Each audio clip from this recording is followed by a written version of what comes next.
Buenas noches.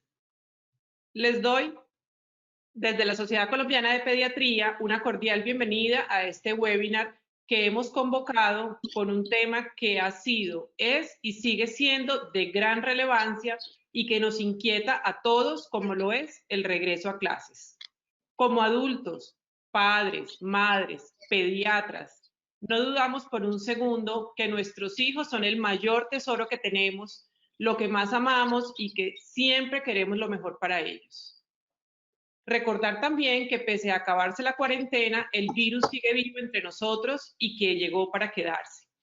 Para la Sociedad Colombiana de Pediatría es fundamental seguir velando por el bienestar integral de la niñez y sus familias. El gran reto actual de volver a los niños, niñas y adolescentes a la vida de la nueva normalidad, pero con seguridad, sin miedo, pero con prudencia, creemos que debemos educar en el autocuidado y con el entrenamiento necesario en las medidas de protección y bioseguridad, así como en la generación de la conciencia de una responsabilidad personal. Desde hace varios meses se dio una fecha posible del regreso a las aulas y se dio el tiempo a las escuelas y colegios la oportunidad de prepararse y establecer los protocolos de bioseguridad requeridos. También se consideró que debía individualizarse según datos epidemiológicos del COVID y regresar de una forma escalonada por fases. Es por eso que hoy queremos plantear desde las diferentes miradas una visión integral que responda a este gran objetivo, la seguridad de nuestros niños. Y para ello iniciamos planteando el escenario, lo que significa el COVID-19 y su comportamiento en niños y el impacto que ha tenido en los niños desde el punto de vista de salud y de epidemiología en el aspecto de infectología. Y el orden que llevaremos durante este tiempo que nos lleve el webinar en realizarse, empezaremos con la doctora Claudia Beltrán, pediatra infectóloga de la Universidad de Antioquia, trabaja en la Clínica del Prado y la Clínica del Rosario del Tesoro en Medellín. Y nos planteará el escenario desde el punto de vista médico y salud. A continuación, después de la doctora Claudia, seguiremos con el doctor Roberto Chaskel, psiquiatra infantil, coordinador de psiquiatría de niños y adolescentes del Hospital Militar Central y de la Fundación Santa Fe de Bogotá. Profesor de la Universidad Militar Nueva Granada, Los Andes y El Bosque, quien nos planteará el escenario desde el impacto de la salud mental del COVID-19 en los niños. Seguidamente, tenemos el honor que nos acompañe esta noche nuestra ministra de Educación Nacional, la doctora María Victoria Angulo, quien nos planteará el escenario desde el punto de vista educativo en todo nuestro país. Y nos acompaña además el doctor Gerson Belmont del Ministerio de Salud y quien es el gerente COVID para Colombia, quien nos planteará el escenario de la articulación que se ha venido realizando entre los ministerios de salud y educación en la toma de decisiones que sean las mejores y más apropiadas para nuestra población infantil en el país. Y finalizado esto, culminaremos con una conferencista que es la doctora Claudia Marcela Vélez, quien es médica epidemióloga, PhD en políticas de salud. Es profesora en la Facultad de Medicina de la Universidad de Antioquia y coordinadora de la Unidad de Evidencia y de Deliberación para la Toma de Decisiones, quien nos hará un recuento de la experiencia de los países que nos han precedido en esta pandemia y que ya han abierto sus instituciones educativas en este contexto de la pandemia actual. Y con ello podremos mirar las experiencias de los diferentes países y qué ha sucedido al día de hoy. Entonces, ese será el escenario que plantearemos hoy como una mirada integral a nuestra infancia en el regreso a clases y al final tendremos un espacio para sus preguntas y respuestas que podemos ir realizando por la plataforma de nuestra aplicación. Quiero darle la bienvenida y el agradecimiento a nuestros conferencistas, a todos ustedes quienes nos acompañan esta noche con este tema que seguro es del interés de todos y que la sociedad siempre ha seguido trabajando para que sea de la mejor manera y más segura posible. Entonces, en este orden de ideas, los dejo con la doctora Claudia Beltrán, quien nos planteará el escenario inicial.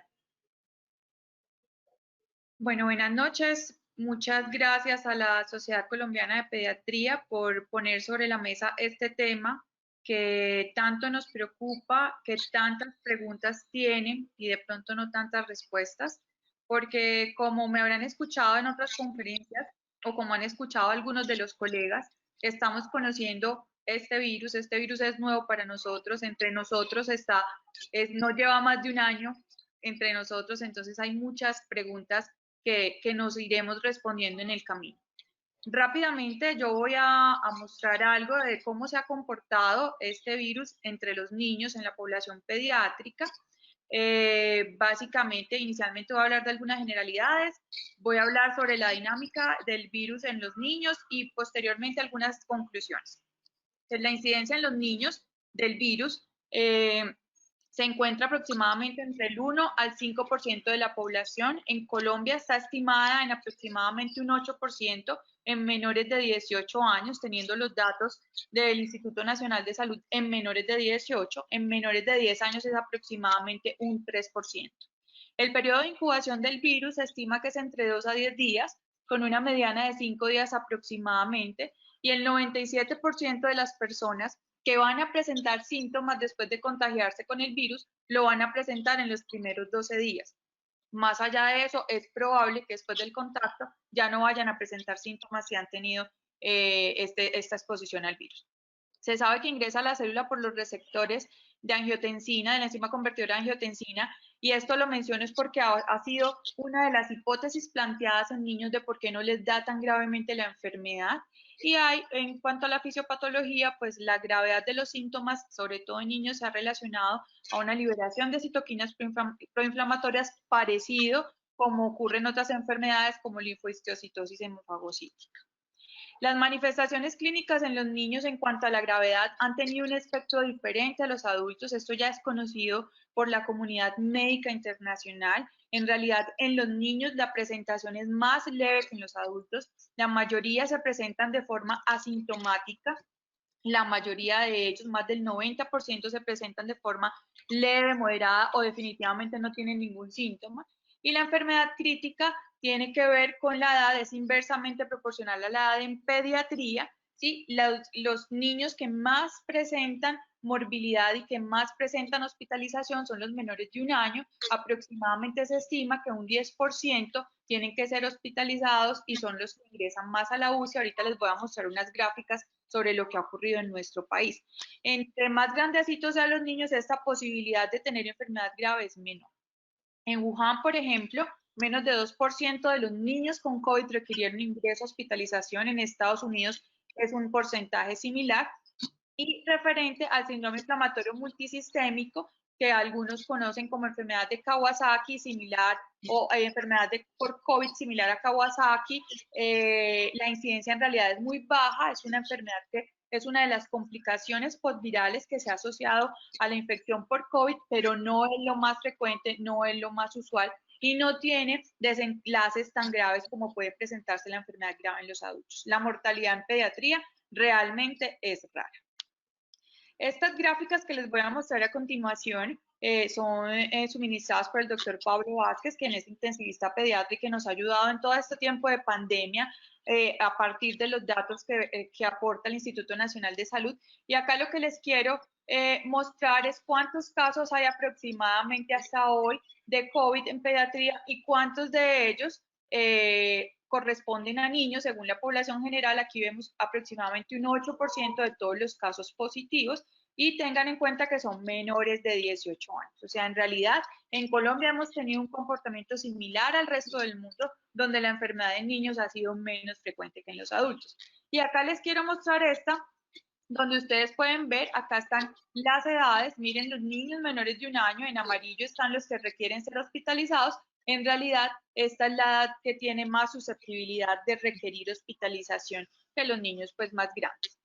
En rojo ven ustedes la necesidad o los que se encuentran en unidades de cuidado intensivo y en realidad se ve acá en las otras columnas se ve muy poco porque en realidad los niños no requieren mucha atención intrahospitalaria con la enfermedad por coronavirus. Acá lo ven mucho mejor. Miren, acá está en amarillo, los niños menores de 1 año son los que más pueden llegar a requerir hospitalización comparado a los niños de otras edades. Esta es la gráfica de fallecidos. En realidad, Colombia reporta 88 niños fallecidos atribuidos a COVID, la mitad de ellos, 44 niños. Aquí aparece por departamentos cuáles son los casos reportados. Muchos de ellos en los análisis niños con comorbilidades o con atenciones o consultas tardías por la enfermedad. En cuanto a las manifestaciones clínicas en niños, esta infografía es del Consenso Colombiano para la Atención, Diagnóstico y Manejo de la Infección por Coronavirus, liderado por ASIN, en la cual han participado muchas sociedades científicas. Nosotros en la realización del consenso lo que hicimos fue una revisión de la literatura y encontramos que definitivamente los niños tienen síntomas diferentes a los adultos, pueden ser más inespecíficos. No todos los niños se presentan con fiebre, no todos los niños se presentan con síntomas respiratorios, algunos se presentan con síntomas gastrointestinales. Parece ser que estos síntomas pueden ser más frecuentes en la edad pediátrica que en los adultos. Esto hace que uno, ante cualquier niño que tenga un proceso infeccioso agudo, se tenga que preguntar si podría tratarse de una infección por coronavirus. Esta también es de la infografía. Son los factores de riesgo que definimos, factores de riesgo para complicaciones o para hospitalización. Yo les quiero contar que estos factores de riesgo son extrapolados de otras infecciones respiratorias, otras infecciones virales en pediatría. En realidad, los virus siempre han sido los agentes etiológicos más frecuentes en enfermedades infecciosas en pediatría, entonces inicialmente los extrapolamos de otras infecciones virales respiratorias porque de COVID como tal lo que tenemos de evidencia en niños es muy poco, y más cuando son niños que se enferman mucho menos, son pacientes que se enferman mucho menos que los adultos. Dentro de estas, ustedes ven, el más importante para nosotros ha sido la edad menor de 3 meses ha sido reportada en la literatura, incluso en las series más grandes de COVID, la serie china, por ejemplo, la edad menor de 3 meses, nosotros decimos edad menor de 1 año por el porcentaje de hospitalización. Tener otras enfermedades cardíacas congénitas, ser pacientes con problemas de inmunodeficiencias, pacientes con enfermedad pulmonar crónica. Aquí aparece asma, pero les cuento que acá les puse una referencia que parece ser que el asma ha sido sobreestimada, sobre todo el asma que es controlada, sí, sobreestimada como un factor de riesgo. En realidad parece ser que es más el asma que es difícil de controlar que cualquier paciente con diagnóstico de asma leve o asma controlada. En cuanto a la dinámica del virus, acá les voy a mostrar algo de la positividad. Este es un estudio que fue publicado en abril en el New England Journal, en el cual hicieron tamizaje al 6% de la población, y el 6% de la población lo que encontraron es que la positividad en los niños era menor que en los adultos. Acá, pues, esto en realidad se ha venido pues cuestionando dentro de la población por la limitación técnica que tienen los niños frente a la prueba. Sí, sabemos, no es ajeno para nosotros que los hisopados nasofaringeos en niños son difíciles, puede ser molesto, y esto puede hacer que la prueba no tenga igual positividad que en los adultos. Incluso hay cada vez tenemos más artículos que sugieren la muestra de saliva, especialmente en los niños, y tiene un porcentaje de positividad más alto. Incluso en este artículo se expresa que la positividad incluso puede ser, miren la diferencia entre la muestra de saliva o hisopado nasofaríngeo. Respecto a la carga viral, inicialmente, ¿qué pensamos o cuál era la hipótesis? Si hay una correlación entre carga viral alta y enfermedad grave, porque esto está definido ya, ¿sí? Y los niños no tienen manifestaciones graves, entonces se cuestionaba si la carga viral de los niños era menor. En realidad, lo que han mostrado los estudios últimamente es que la carga viral es igual que en los adultos, incluso algunos han mostrado cargas virales más altas. Pero hay que tener en cuenta que la detección por biología molecular de RNA viral no indica necesariamente transmisibilidad, y no indica necesariamente que son más contagiosos que los adultos.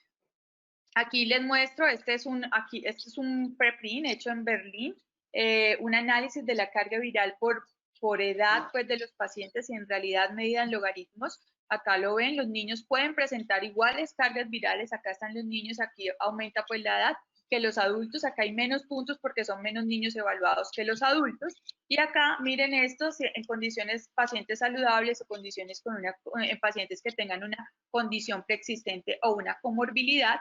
Y este otro que fue publicado en JAMA Pediatrics, también muestra, aquí es al revés porque esto es por CT, los niños menores de 5 años incluso pueden tener cargas virales más altas, pero repito, no necesariamente implica contagiosidad porque los niños tienen mecanismos de transmisibilidad diferente que los adultos en cuanto al mecanismo de la tos, de los estornudos, de hablar, gritar, bueno, etcétera. Incluso se cuestiona porque los adultos a veces podemos ser un poco más indisciplinados con las medidas de protección que los niños.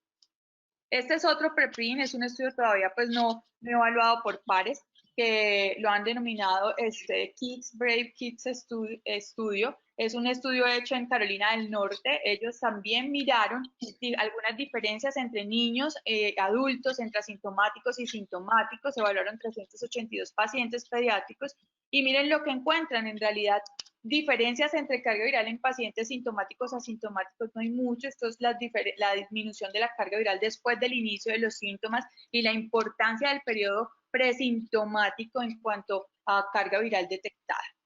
Entonces, ¿qué pasa si los niños en realidad tienen cargas virales iguales a adultos? ¿Qué es lo que pasa con ellos?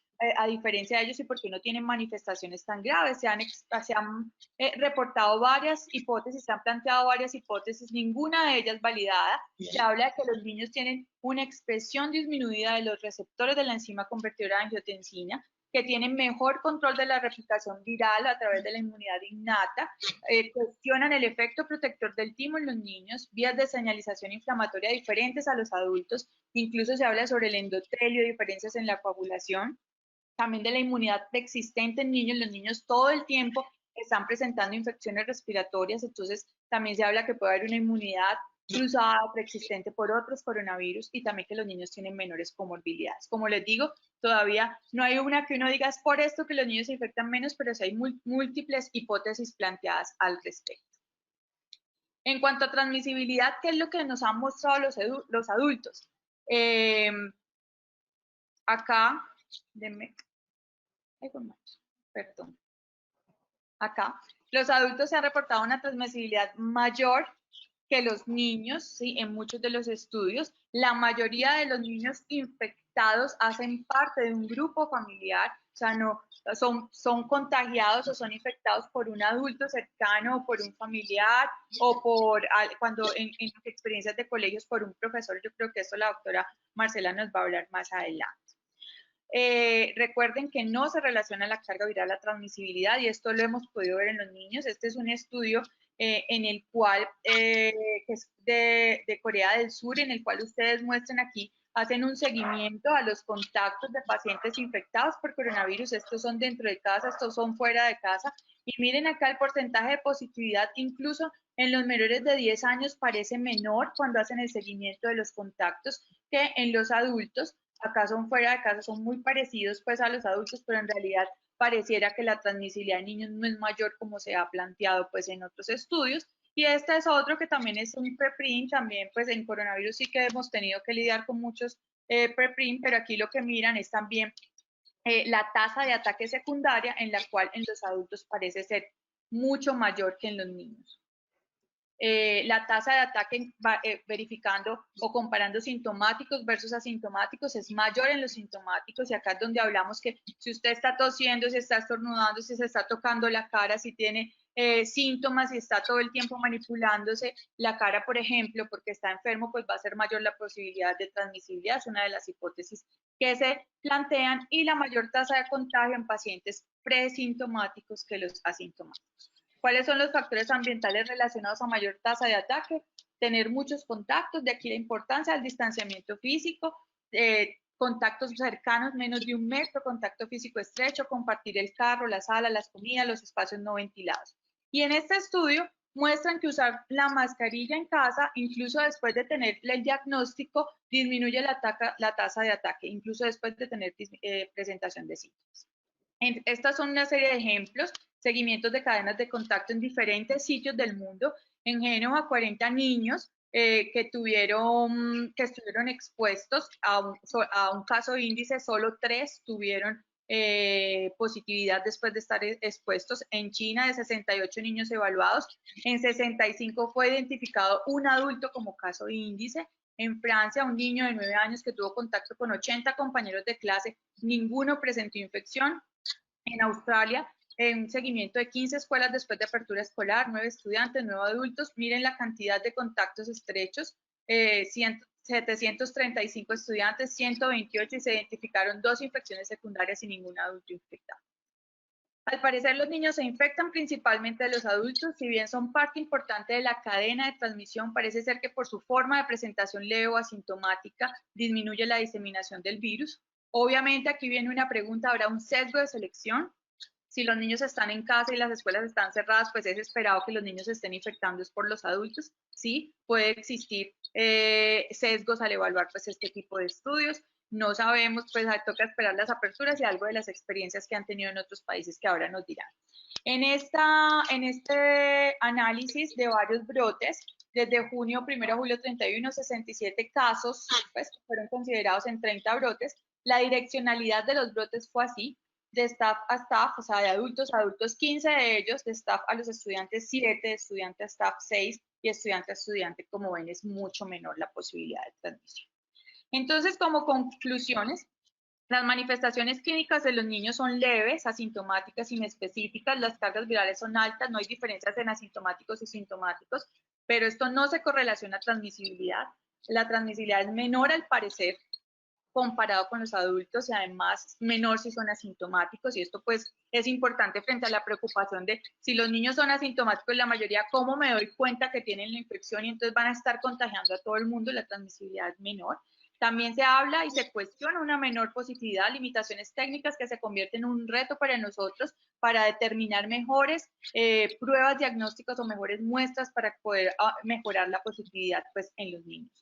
Volver al colegio es una decisión concertada e individualizada, es una decisión que debe depender de los factores de riesgo no solo individuales, sino también familiares, también de las posibilidades de las familias como tal. Tener en cuenta a los menores de 1 año, convivientes con personas adultas mayores de 70 años con enfermedad cardiovascular, con obesidad, etcétera. Depende del momento epidemiológico, no todos los momentos epidemiológicos son los adecuados para hacer una reapertura, de las condiciones del niño, de las adherencias del niño a las medidas preventivas. Hay niños que no se adhieren a las medidas preventivas, pero aquí les digo, por favor, confíen en ellos, edúquenlos y denle también la oportunidad a ellos de que aprendan y tengan en cuenta pues las medidas de protección. Parece ser que hay menor riesgo en escuelas primarias. Debemos educar a toda la comunidad, es un compromiso de todos. A mí me preocupa, por ejemplo, cuando dicen vamos a abrir todo e incluso los colegios, y en el momento en que haya un brote seguramente vamos a achacarle la culpa a los colegios y no a los adultos que también están felices pues porque todo está abierto en la sociedad.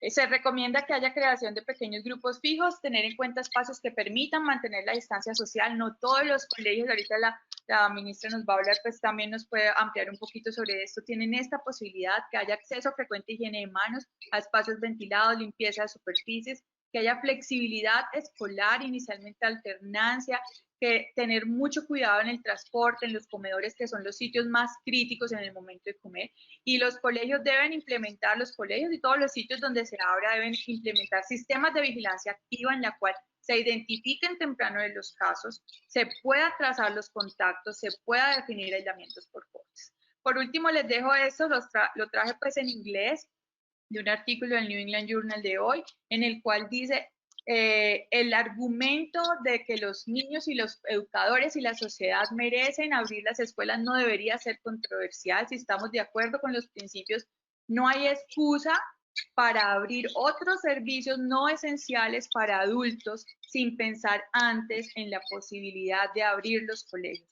Estamos felices porque todo, como sociedad, porque todo se abre, y no estamos teniendo en cuenta esta posibilidad y esta oportunidad para los niños, y a veces nos toca apretar mucho más a los adultos que se cuiden, es una responsabilidad comunitaria. Yo no puedo mandar a mi niño al colegio y pensar que allá se me va a infectar cuando yo estoy saliendo, estoy yendo a discotecas, a restaurantes sin la debida protección o sin el debido cuidado.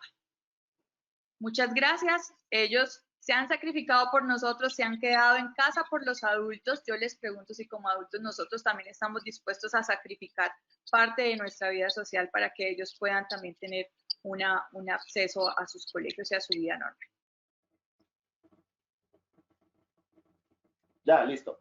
Buenas noches. Muchas gracias a la Sociedad Colombiana de Pediatría por la generosa invitación que me hacen. Un saludo a la ministra de Educación, al gerente de COVID y a todos los que nos acompañan esta noche. Vamos a hablar brevemente sobre el retorno al colegio y una mirada integral.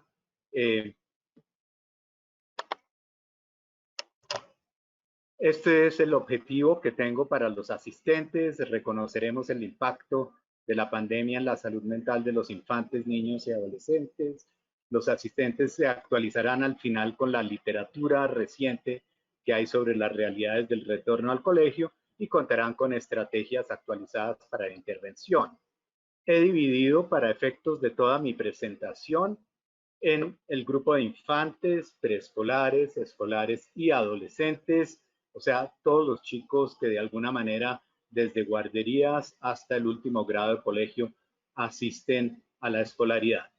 Y hemos visto que en épocas de pandemia y particularmente en épocas en donde hemos estado pues en este encierro, los niños más pequeños se afectan en su desarrollo de lenguaje y motriz, esencialmente porque están confinados a lugares encerrados, muy pequeños, no había permiso de salir al aire libre y entonces se ve justamente el impacto en lenguaje y motricidad de los niños. Y obviamente también se afecta el desarrollo lúdico, la oportunidad de jugar con otros niños y obviamente también, digamos, a los niños más grandes, incluyendo los adolescentes, se les afecta obviamente su desarrollo social.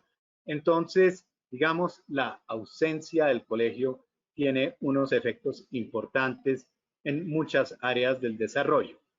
En términos del desarrollo cognitivo, que es lo que en los meses de marzo en la mayoría de los países que iban entrando a la situación de COVID les iba preocupando, pues lo resolvieron con relativamente, con rapidez, desarrollando muy ágilmente para los niños educación virtual, lo cual con el tiempo fue mostrando que tiene grandísimos retos, que tiene algunas ventajas, pero que tiene algunas desventajas. Y las desventajas tal vez más evidentes son aquellas que tienen que ver justamente con el relacionamiento social y con el relacionamiento lúdico de los niños, pero tienen indudablemente algunas ventajas. La preocupación de la UNICEF y de UNESCO es que hay 1.600.000.000 de niños que no asisten al colegio justamente por el confinamiento. Y eso es un dato muy importante que también podemos mirar pues para nuestro país, la cantidad de niños que no han podido asistir al colegio por el confinamiento. La otra preocupación importante a nivel latinoamericano es que 50% de los hogares tienen internet, 53% de los hogares tienen un computador o un similar, una tableta, etcétera, pero solamente el 43% de los niños y de los hogares de los niños tienen ambos. Y ha sido un reto pero impactante para gobernantes, para las familias, para los directivos de los colegios, para los maestros y para los consejeros psicológicos de los colegios, todo este cambio que han tenido que hacer el contexto de lo educativo para entender si se hace bien o si no se está haciendo con completo éxito. Los padres han estado supremamente estresados, en especial las mujeres, porque han tenido que tener esa doble función, muchas de ellas de encargarse de la casa, de encargarse además de los hijos en su aprendizaje y algunas triplemente porque además trabajan. Entonces, esto es muy importante considerar que hay todo un grupo familiar probablemente estresado hasta cierto punto en los hogares. Y si uno pretende alcanzar los objetivos virtuales del aprendizaje, pues hay diferentes tecnologías que están a la mano, radio, televisión, obviamente las pantallas donde hay internet, pero una de las preocupaciones del Banco Mundial es que 96% de los niños a través de todas estas oportunidades no alcanzarán completamente sus metas de aprendizaje en este año. Y después está la preocupación en términos de la apertura, pero no solo la apertura de los colegios, sino la apertura social, por ejemplo, ahora también de los parques, de aquello que se propone como un distanciamiento físico, que en diferentes países tiene diferente metraje.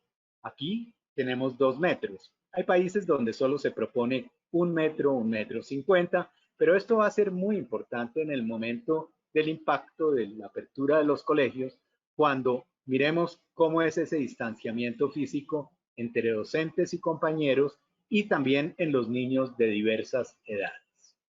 El otro punto importante es que se han alterado las rutinas de los niños. Sus comidas ya en muchos hogares no son a tiempo, los hábitos de sueño se han alterado, bueno, muchos de ellos se acuestan muy tarde y obviamente los hábitos matutinos también. Muchos de los niños se alistan minutos antes de empezar el colegio, algunos desayunan durante el tiempo en que están en el colegio. O sea, eso es también un desorden impactante. Y ha sido muy, muy difícil para aquellos niños que tienen dificultades en sus aprendizajes, aún más difícil para los niños con discapacidades grandes que no han podido acceder a sus terapias ocupacionales con audiología y psicología, y digamos para esos niños que históricamente eran víctimas de matoneo, ahora tienen el ciberbullying, nuevas formas de matoneo de las cuales son víctimas sin tener el acceso a las consejeras en las escuelas y a las consejeras en los colegios. En términos del desarrollo integral de la familia, también ha habido un impacto muy grande.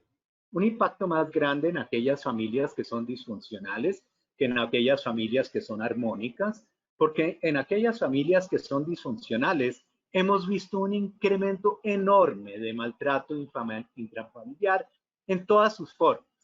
En el maltrato intrafamiliar por abuso físico, por abuso psicológico, por abuso sexual y por negligencia. O sea que ha sido verdaderamente muy, muy impactante y los hospitales infantiles, estamos verdaderamente alarmados por este aumento.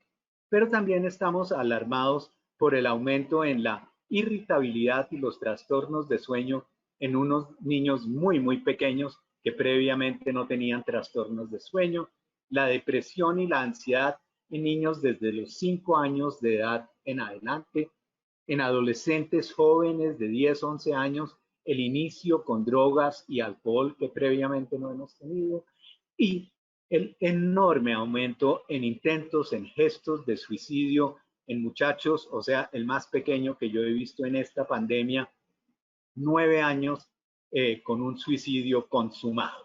O sea que verdaderamente tenemos que advertir que el colegio brindaba para los niños, más allá de la educación, los aspectos nutricionales para los niños que vivían en familias disfuncionales, la seguridad, la oportunidad del desarrollo social y probablemente un elemento importantísimo de salud mental. O sea que cuando guarderías, kinderes, primarias y secundarias estén comenzando a pensar en abrir, va a ser muy importante que el personal estudiantil y el personal de la institución tengan un acuerdo sobre su comportamiento. Ya lo señalaba la doctora Beltrán, el distanciamiento, probablemente la lavada de manos, los cubrimientos de nariz y boca, donde uno ve claramente que eso que no sabíamos previamente se puede hacer. Niños de 3 y 4 años son capaces de adherirse a todos estos elementos que se necesitan para reabrir los colegios. ¿Quiénes van a ser los niños que en esta realidad van a tener más éxito? Los niños que tienen madurez biológica, los niños que tienen madurez emocional y los niños que están altamente motivados. Recordemos que antes de la pandemia, 10% de los niños ya tenían dificultades mentales, pero con la falta de tratamiento, podemos pensar que un grupo de ellos van a quedar con secuelas de por vida. El tratamiento, y esto es muy importante considerarlo al momento de abrir el colegio, el tratamiento incluía a las escuelas. Nosotros nos comunicábamos con los profesores, con los directores y con los psicólogos de las escuelas, igual que con los padres de familia. Para reenviar los niños al colegio necesitaremos de una decisión educada en bases científicas por parte de los padres y por parte de la institución colegio. Entonces, discutiremos la presencia total, la presencia parcial, la virtualidad, pero todo eso se lo dejaré a la doctora Vélez. Y recordemos que por el momento consecuencias a corto plazo, esas las podemos mitigar probablemente con la sola reapertura en la que ya estamos. Muchas familias y muchos niñitos han podido volver a reencontrarse con otros niños y todas las situaciones que habían como frenado en su desarrollo se van a recuperar muy bien. Sobre las consecuencias a largo plazo, todavía no tenemos estudios, lo que tenemos es una cantidad de predicciones basadas en otras situaciones que hemos vivido, y con esto quiero concluir pues el retorno al colegio con una mirada integral, dejándoles en las últimas 3 diapositivas la literatura también, como esto va a quedar en la red, para que lo puedan revisar, todo lo que ha aparecido sobre este tema en los meses de julio y agosto. Son 14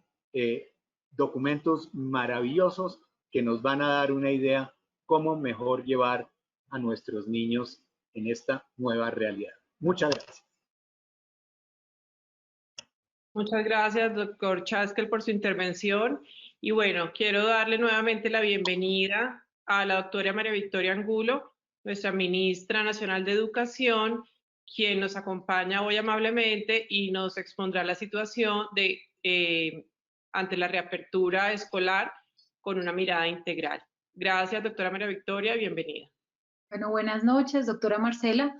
Un gran agradecimiento a la Sociedad Colombiana de Pediatría, a todos los expertos que hoy nos acompañan, y sé que hay en el público obviamente no solamente médicos y académicos, también familias y distintos actores de la sociedad a los que, como bien dijo la doctora Marcela, les importa uno de los temas que no solo es importante hoy, sino lo será siempre, y ahora, pues en esta coyuntura cobra total relevancia, porque es lo más preciado en cada familia, lo más valioso de la sociedad, del sistema educativo y sus actores, niños, jóvenes y maestros, y cómo tomar decisiones concertadas, decisiones colegiadas y oportunas.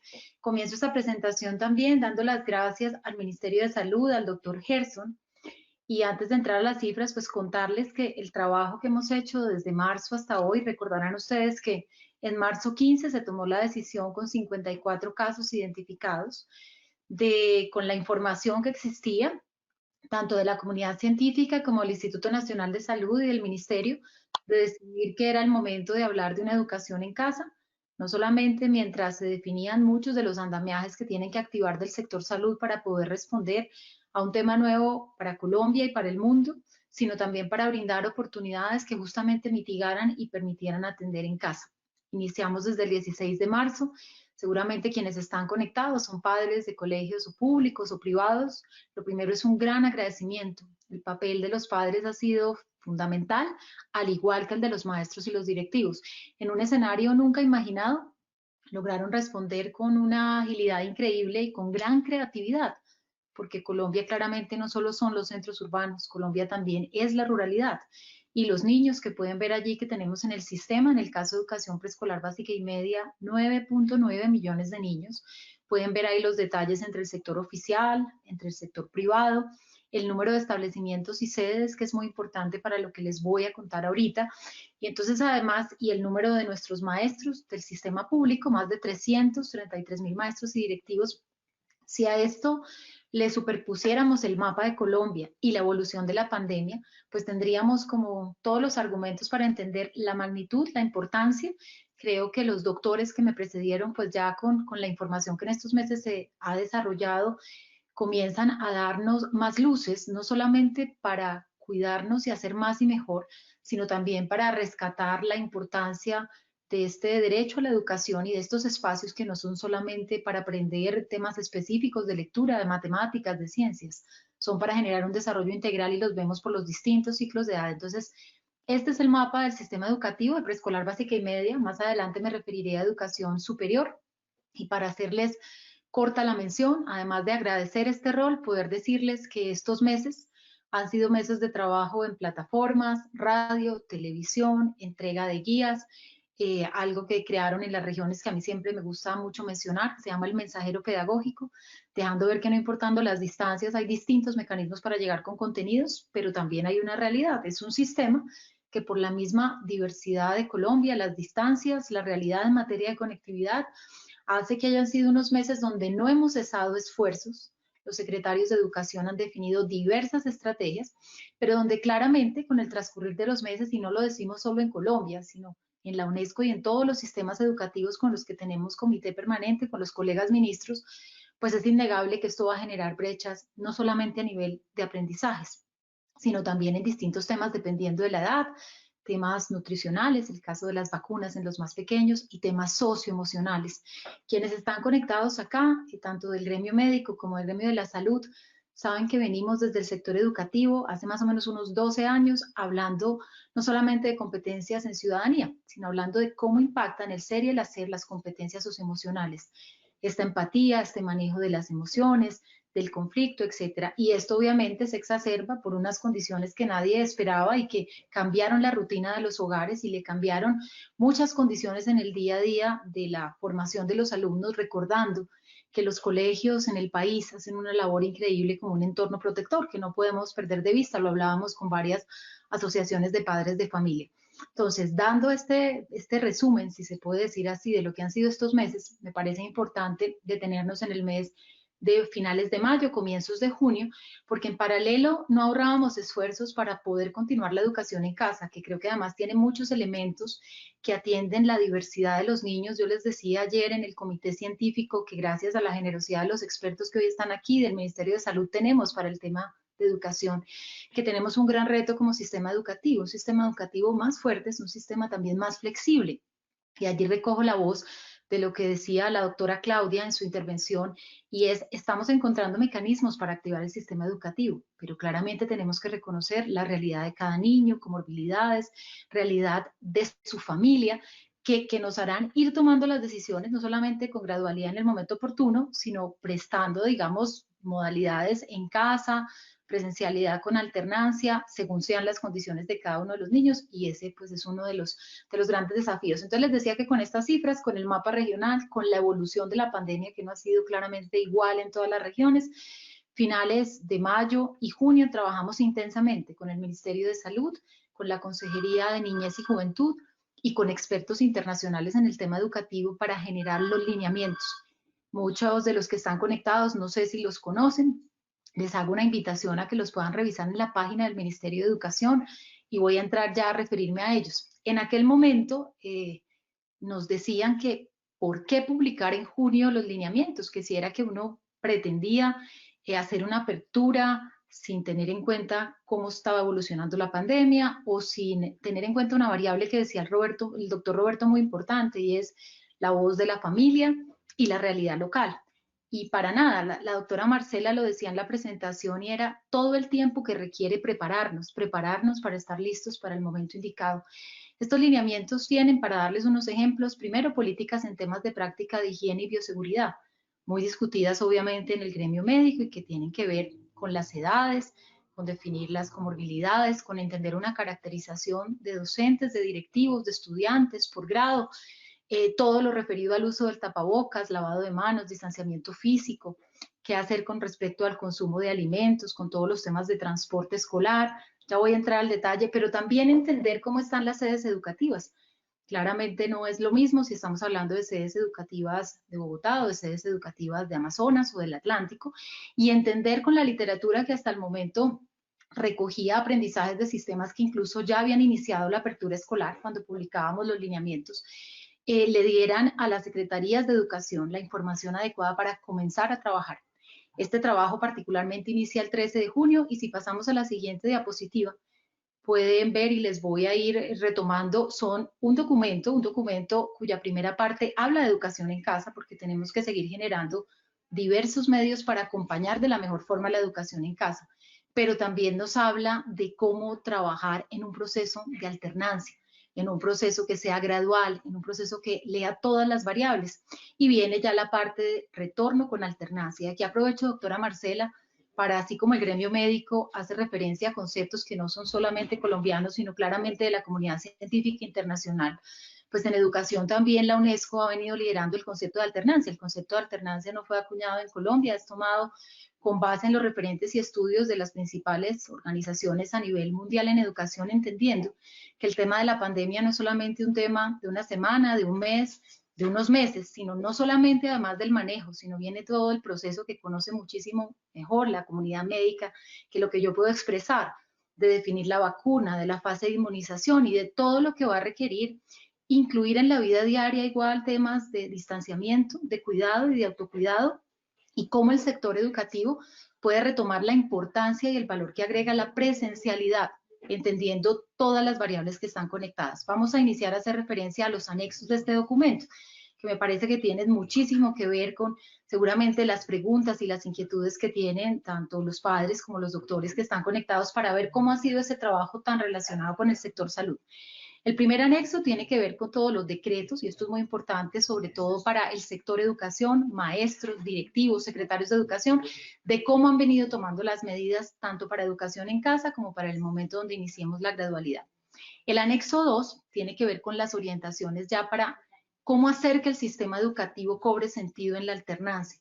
Y aquí aprovecho para dar una comprensión. Ustedes ven las manifestaciones normales ante esta situación de la angustia que puede generar o en los padres, o en los directivos, o en los maestros, y siempre preguntan por los temas de bioseguridad, pero no nos preguntan sobre ¿y qué va a pasar? ¿Cómo académicamente nos vamos a organizar? Entonces, ese anexo se refiere a cómo lograr, porque a veces en entrevistas le preguntan a uno si uno simplemente arma grupos de niños, algunos irán, otros no irán, qué tipo de clases serían las presenciales. Este anexo va para allí, y de la experiencia que les podemos dar también de los otros países, incluyendo países latinoamericanos, pues lo más importante ha sido entender qué experiencias prácticas, lúdicas, cobran sentido en la presencialidad para combinarse con educación en casa.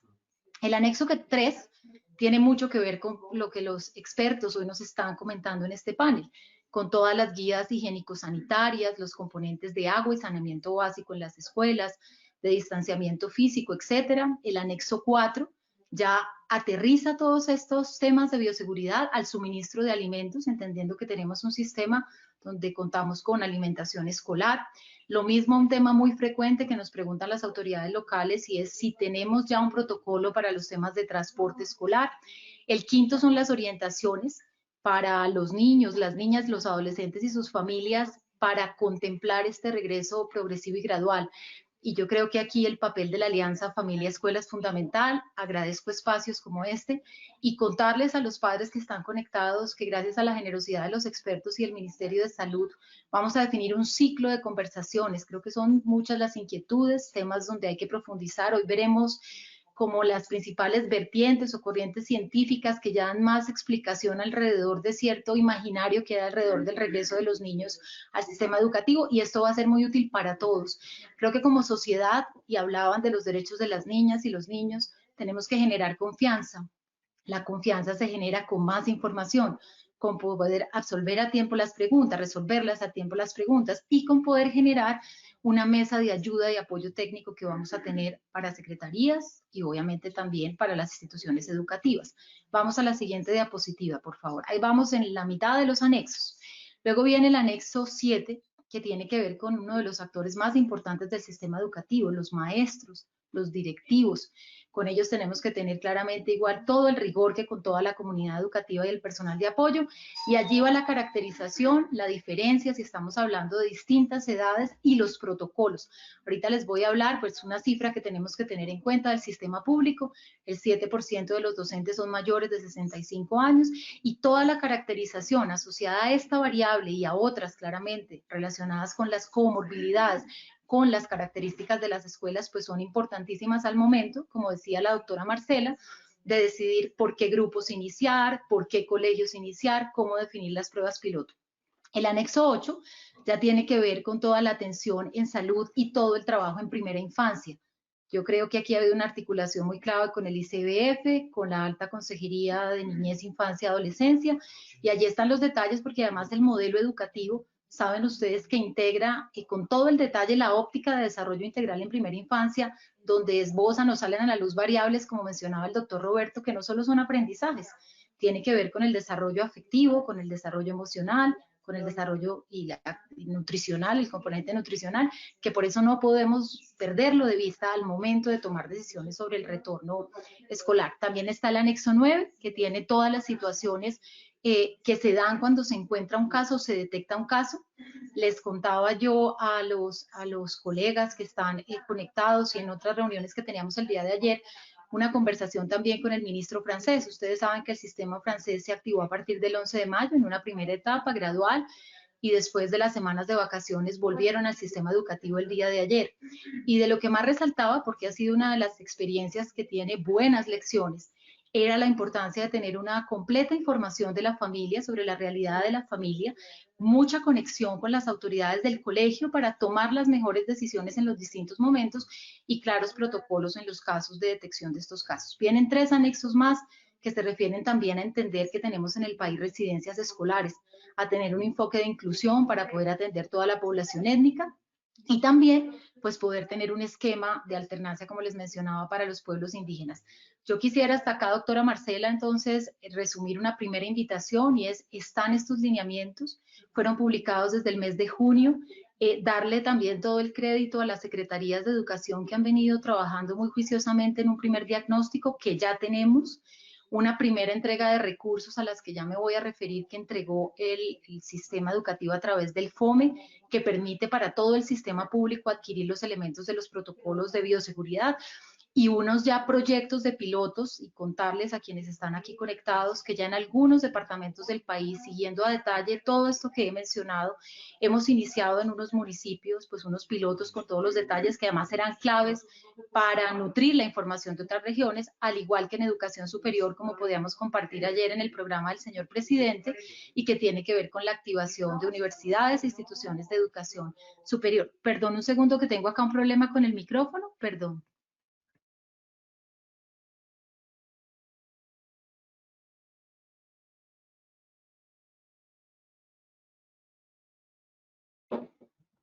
Muchas gracias. Bueno, entonces les comentaba que este es el mensaje. Están ya pilotos en algunas regiones del país y seguiremos acompañando todas las demás secretarías de educación. ¿Cuándo es el momento? Y eso lo mencionaba la doctora Marcela. Nosotros dimos la preparación y casi como generar un escenario para comenzar a construir confianza y que cada ente territorial pueda tener varias variables en juego.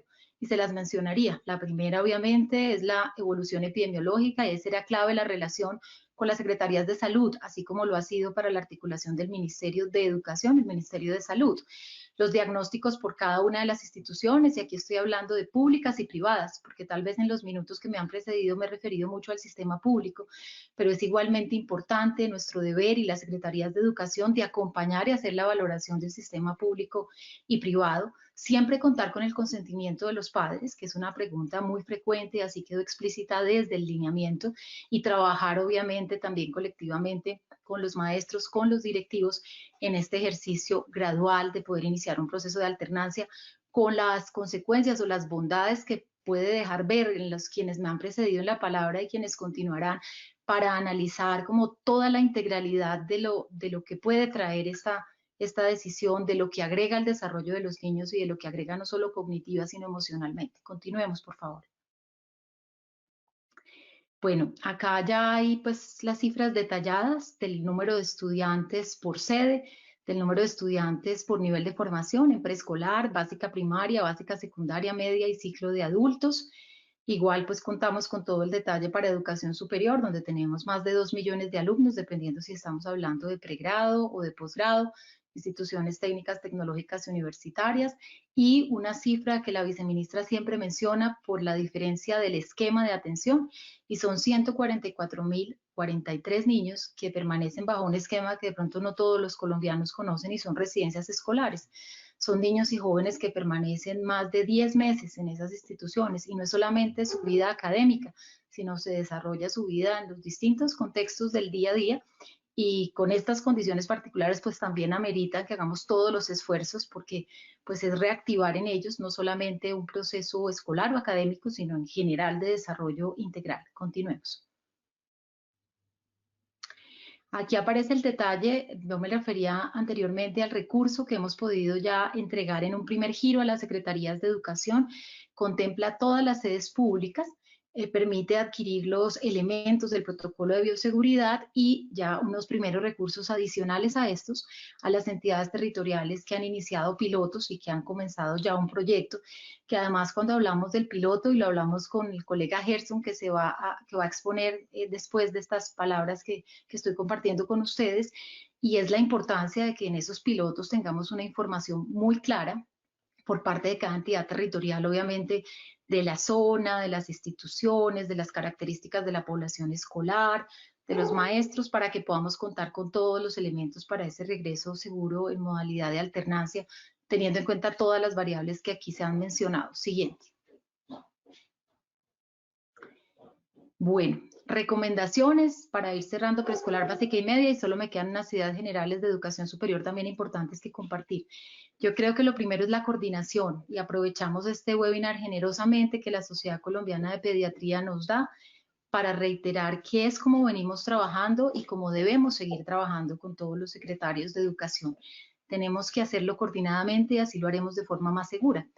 Presentar estos planes que permitan un regreso gradual, yo creo que no solamente pues es muy importante para el sistema educativo, sino también para las autoridades locales, y coordinar con otras actividades que tienen impacto en temas de transporte, horarios y demás. Entonces hay que armonizar este regreso, socializar todos los temas y hábitos de cuidado, autocuidado y de distanciamiento.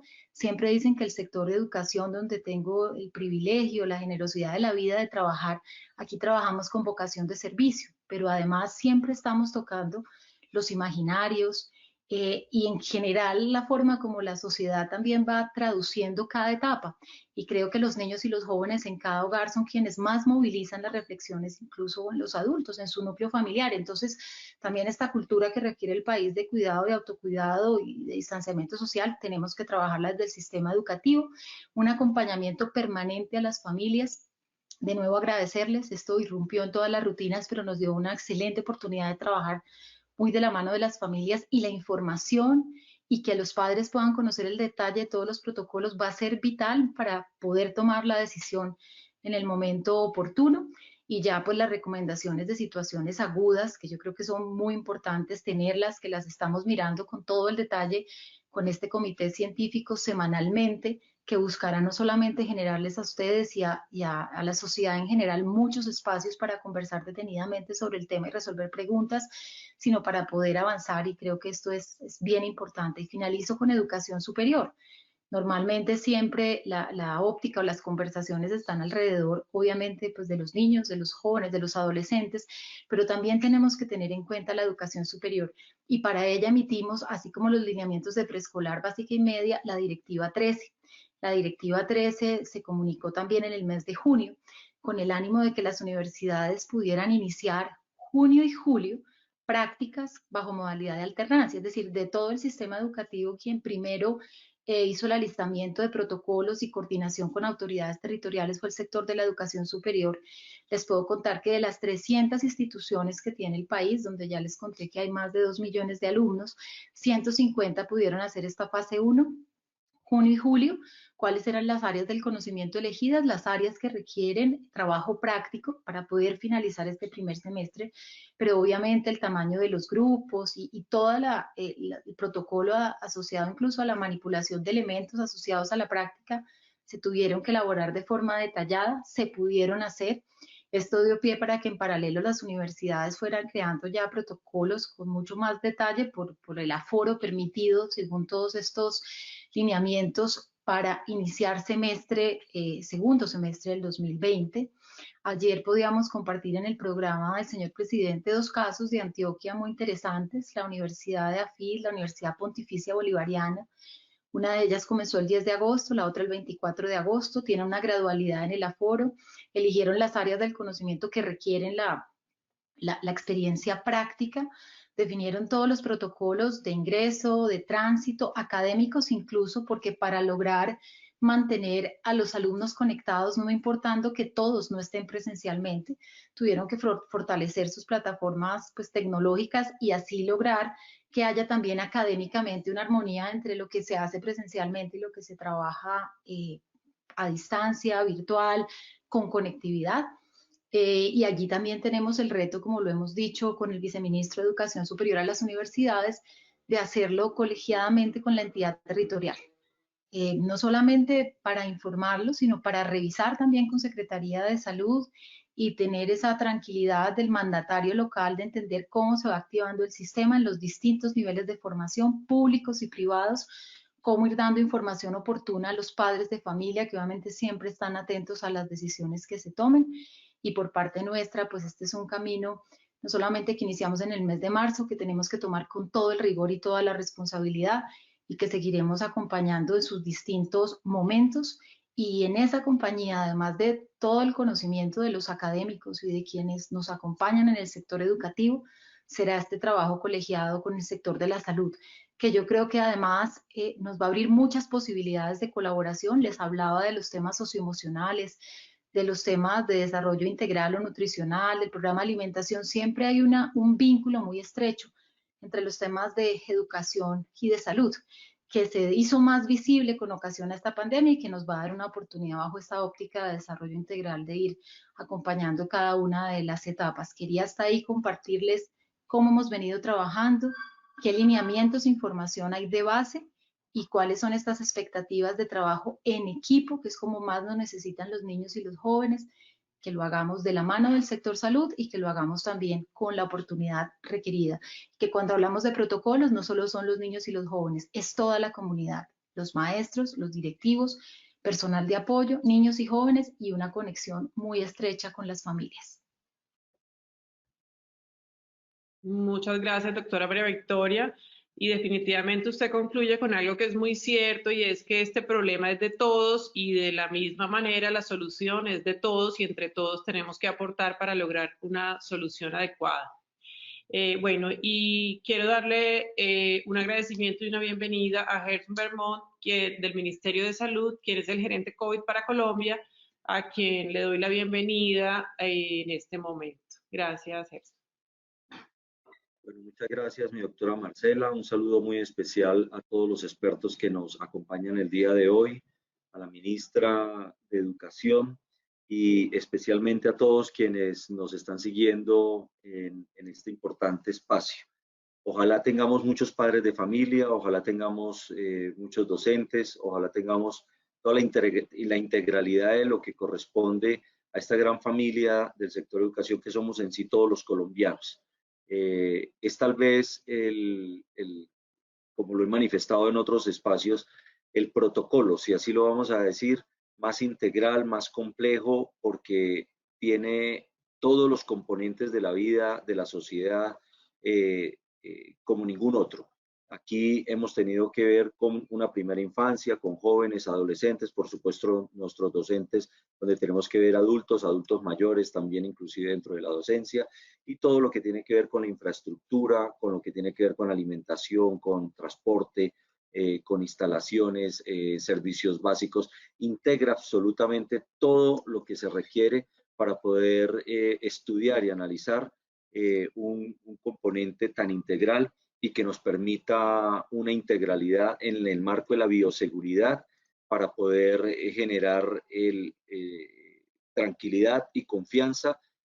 Y algo muy importante que dijo la doctora Claudia Beltrán y que voy a iniciar con esto mi participación, el momento epidemiológico. Efectivamente, todo lo que hemos hecho en el gobierno nacional ha sido muy analizado y muy estudiado, pero lo más importante, muy consultado con expertos y muy socializado con todos y cada uno de los sectores para que en el momento que efectivamente hemos tomado las decisiones sea el momento correcto, el momento epidemiológico y el momento que genere el menor riesgo y la mayor mitigación con base en esta epidemia que, como ya también lo mencionaron, no conocíamos, no sabíamos y que nos ha tocado.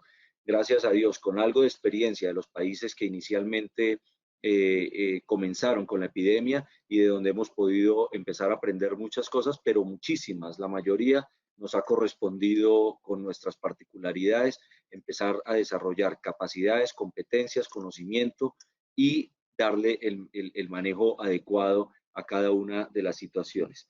En ese orden de ideas, lo primero que tengo que resaltar es las fases en las que se distribuyó la estrategia por parte del gobierno nacional.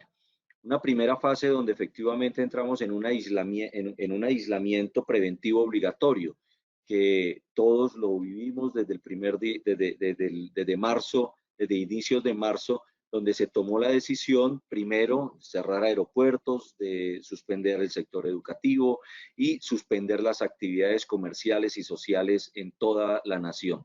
Un momento muy difícil, un momento donde sabíamos que teníamos que lograr la mayor contención posible del virus, para que no nos ingresara y no nos ingresara de una forma que nos generara después una velocidad muy rápida, sin tener todavía las capacidades instaladas para poder atender esta emergencia en lo sanitario, en el talento humano, en la prestación del servicio, en su generalidad. Por eso esa primera gran estrategia fue efectivamente el aislamiento. Todos nos encerramos y todos fuimos muy aplicados y los colombianos efectivamente cumplimos con esa tarea. El segundo gran momento fue cuando empezamos a flexibilizar, por supuesto al principio, todas las actividades básicas para la alimentación, para la atención en salud, fueron aperturadas, pero hubo un momento de flexibilización que teníamos que empezar a aperturar en un orden de menor a mayor riesgo.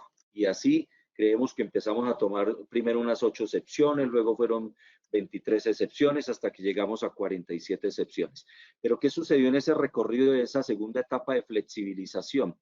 Primero que aprendimos cómo cuando protocolizábamos una actividad la podíamos medir y hacer seguimiento para mirar cuál era el factor de riesgo, el factor de contagio que generaba esa actividad, ya con unos protocolos y unos cumplimientos de esos protocolos.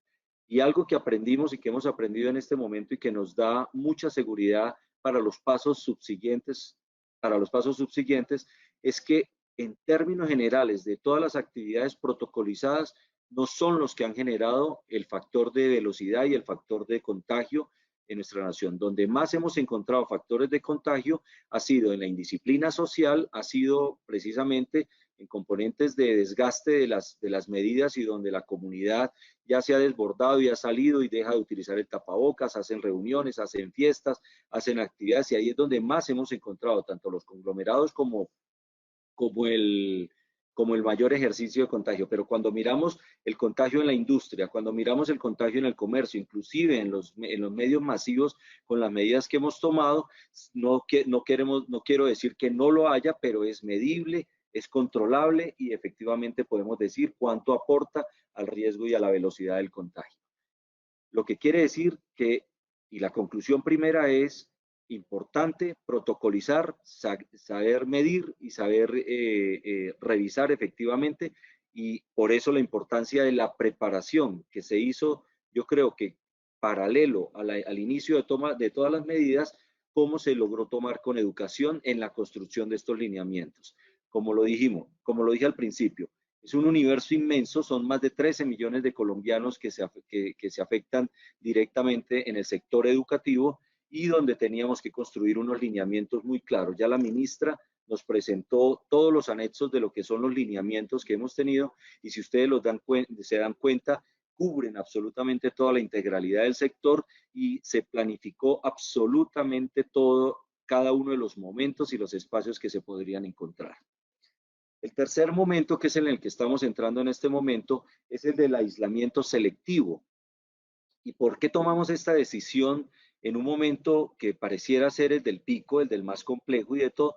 Y lo he dicho en palabras muy sencillas, porque es precisamente en el momento que estamos en la estabilización de la meseta y donde nos permite ver el horizonte hacia adelante. Cuando íbamos subiendo hacia el pico de la epidemia, la montaña no nos deja ver qué es lo que hay al otro lado.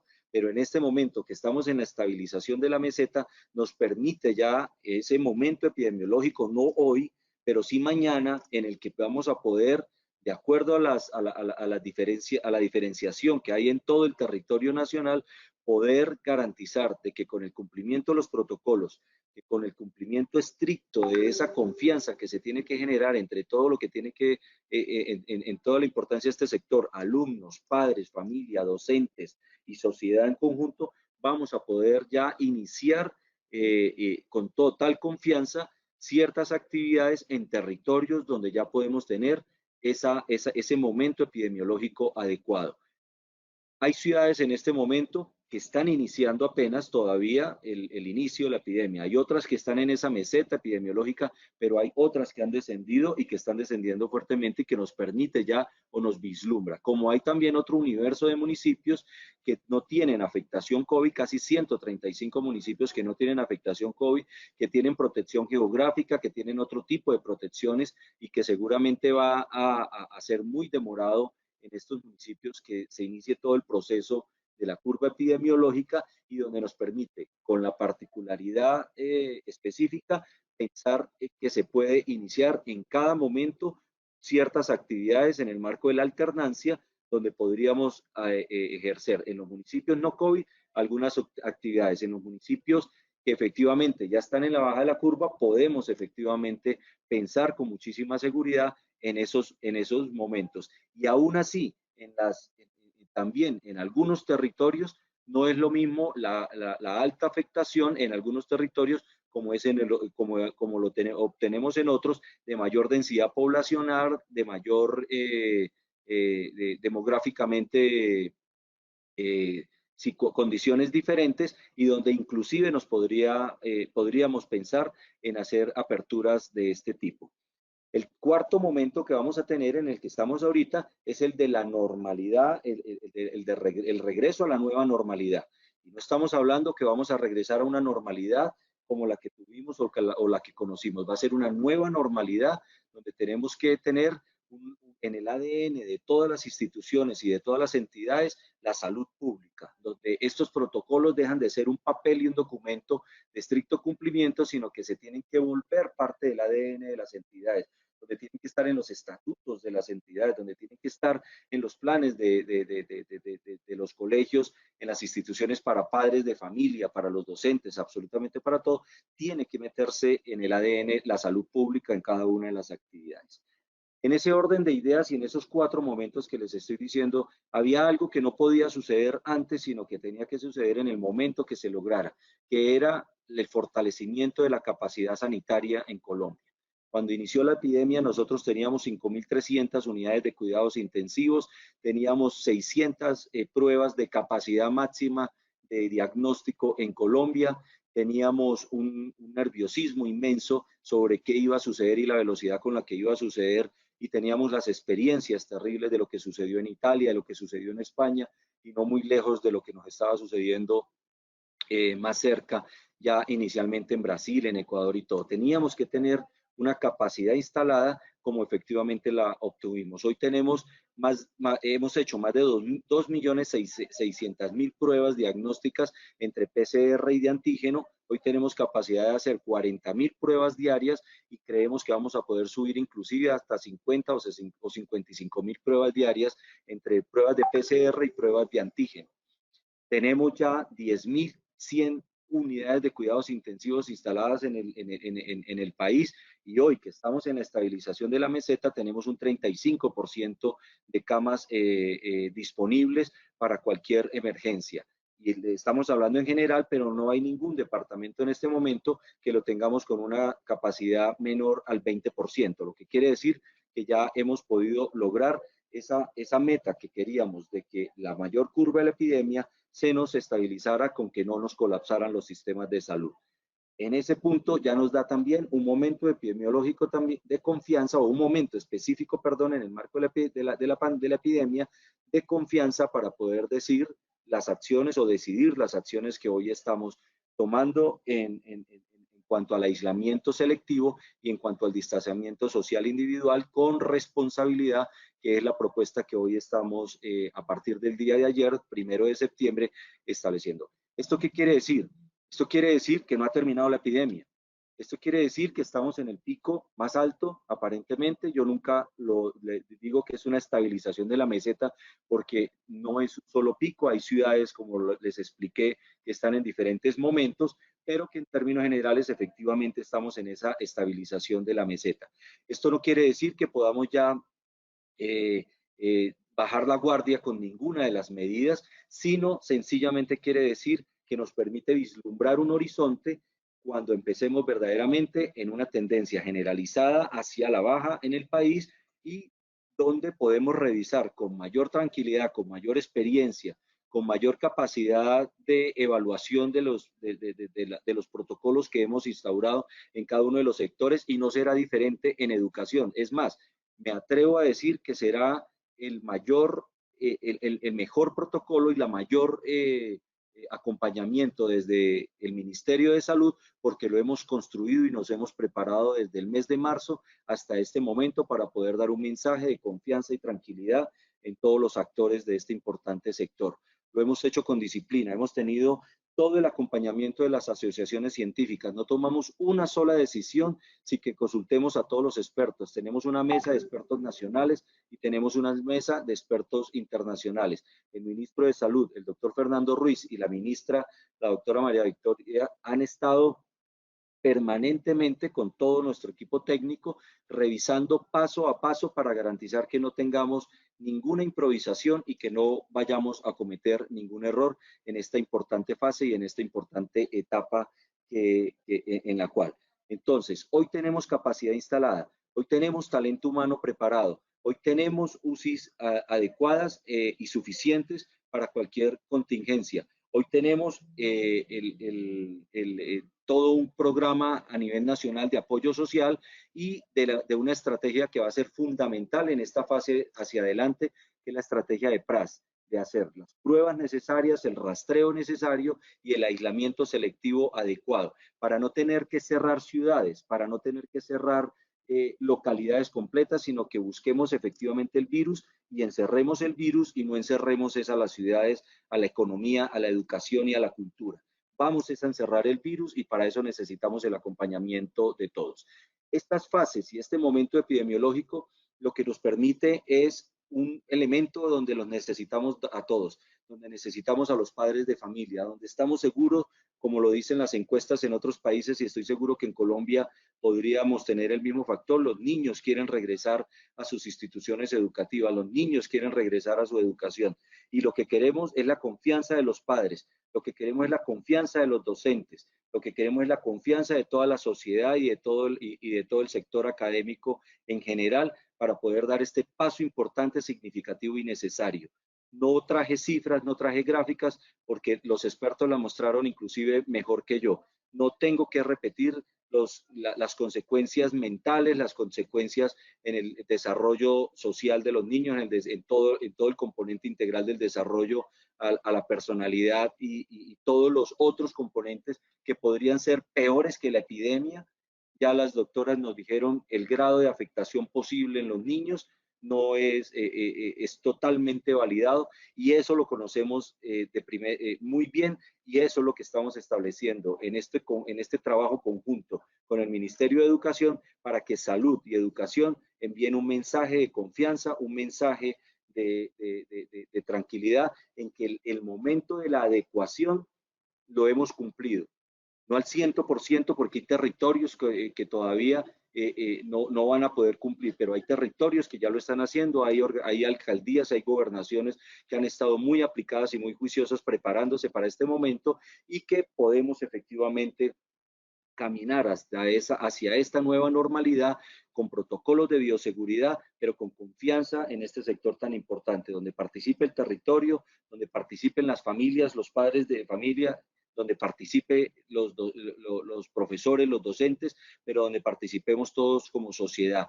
Es tal vez el sector más importante que tenemos que aperturar en este momento. Y no es posible que hoy estoy firmando que los niños pueden ir a los parques de diversiones con sus padres de familia. No puede ser que hoy estemos firmando que los niños ya pueden ir a un restaurante, que estemos firmando hoy que los niños ya pueden ir a las playas y los niños pueden ir en el transporte público, y que no estemos firmando que los niños ya pueden ir a sus instituciones educativas. Tenemos que prepararnos y garantizar que así suceda. Muchísimas gracias a todos y espero para contestar sus preguntas desde el sector salud. Muy amables.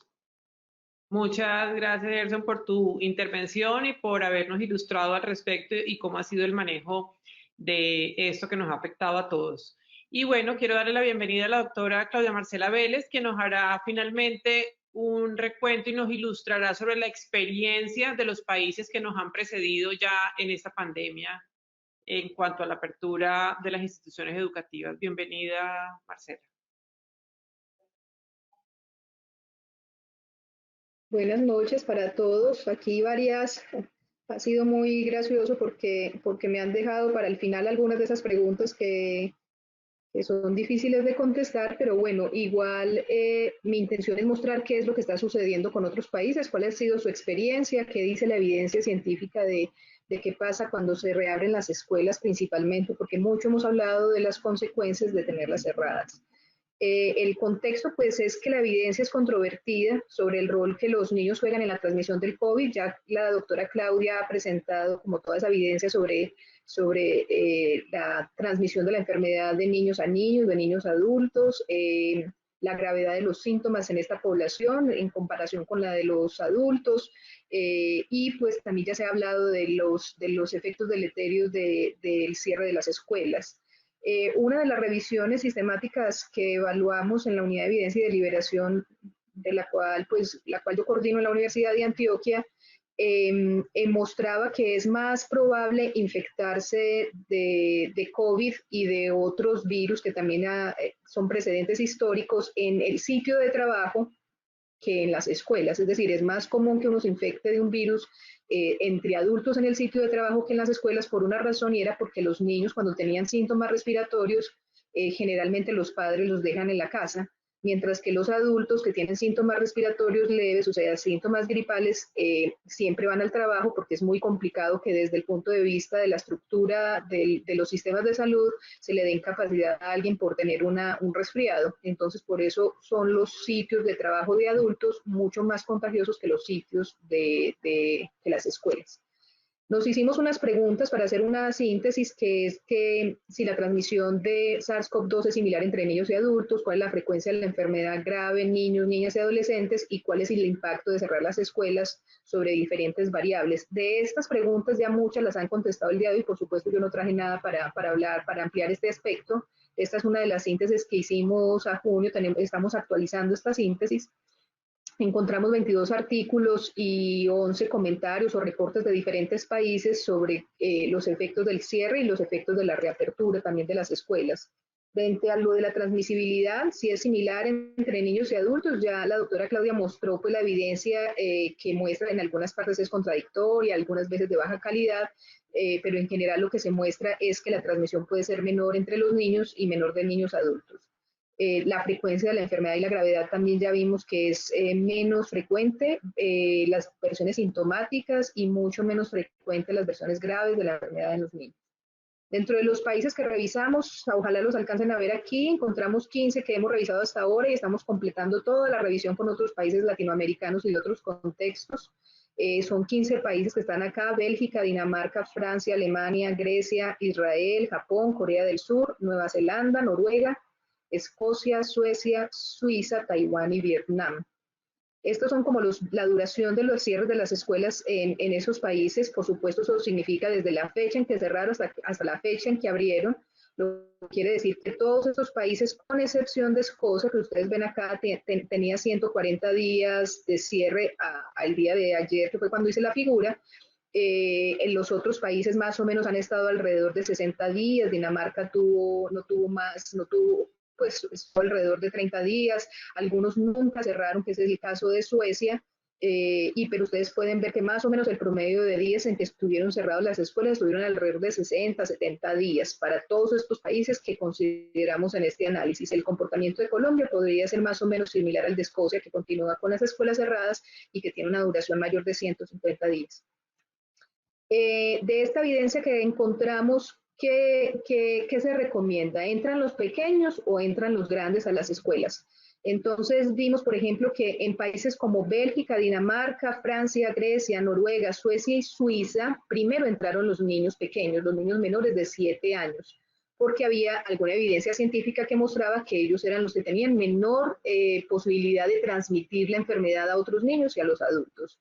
Y en otros países primero entraron los grandes, en Alemania y en Japón, por otras razones, porque tenían menos posibilidad de enfermedad grave y porque había que tener en el balance el riesgo-beneficio, y eran los chicos grandes los que tenían más riesgo de problemas de salud mental. Entonces le dieron prioridad a los grandes.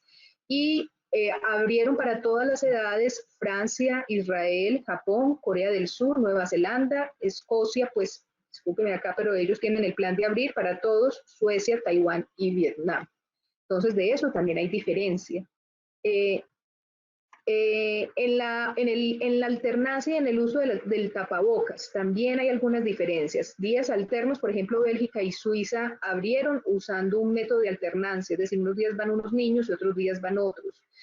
También han habido algunas otras opciones, como por ejemplo que se vaya una semana y a la siguiente semana no se vaya a la institución educativa, o que vayan unos niños hoy y otros el día de mañana, es decir, están buscando diferentes opciones, pero la mayoría de los países que ya han abierto, o sea, 13 de 15 países que ya abrieron, no tuvieron modelos de alternancia, sino que lo que tuvieron fue un modelo, pues digamos, de asistencia permanente a la institución, pero con menos horas de permanencia en la institución, reduciendo el número del tiempo que los niños asisten a las instituciones educativas. Sobre el uso del tapabocas también hay un poco de contradicción ahí, si el uso del tapabocas es obligatorio para todos los niños y para las personas, profesores y otras personas que trabajan en las instituciones educativas. El uso del tapabocas fue obligatorio en Japón, en Corea del Sur, en Taiwán, Vietnam y Bélgica. En Bélgica solo es obligatorio para los profesores, no para los niños. En Israel solo para los niños que son mayores de 7 años. Y en Alemania es obligatorio para aquellos que todavía no les hayan hecho una prueba diagnóstica, o para aquellos que hayan tenido pues positividad en su momento. Es decir, para todos aquellos que ya tienen una prueba que es negativa, no exigen el uso del tapabocas. Sin embargo, es importante considerar que en países de bajos y medianos ingresos también se ha reportado que cuando los niños van a las instituciones educativas y usan el tapabocas, es una estrategia como de educación para la comunidad. Es decir, que los niños en países de bajos y medianos ingresos son unos sujetos de educación de sus padres, de sus familiares en la casa y de la comunidad. Entonces, que a veces eso puede tener, digamos, un beneficio para la sociedad como un todo. Los rearreglos en las instituciones, los países que han abierto y que ya tienen sus escuelas abiertas también han estado estableciendo como ciertos rearreglos dentro de los salones de clases, dentro de los colegios, las zonas de comida, los transportes.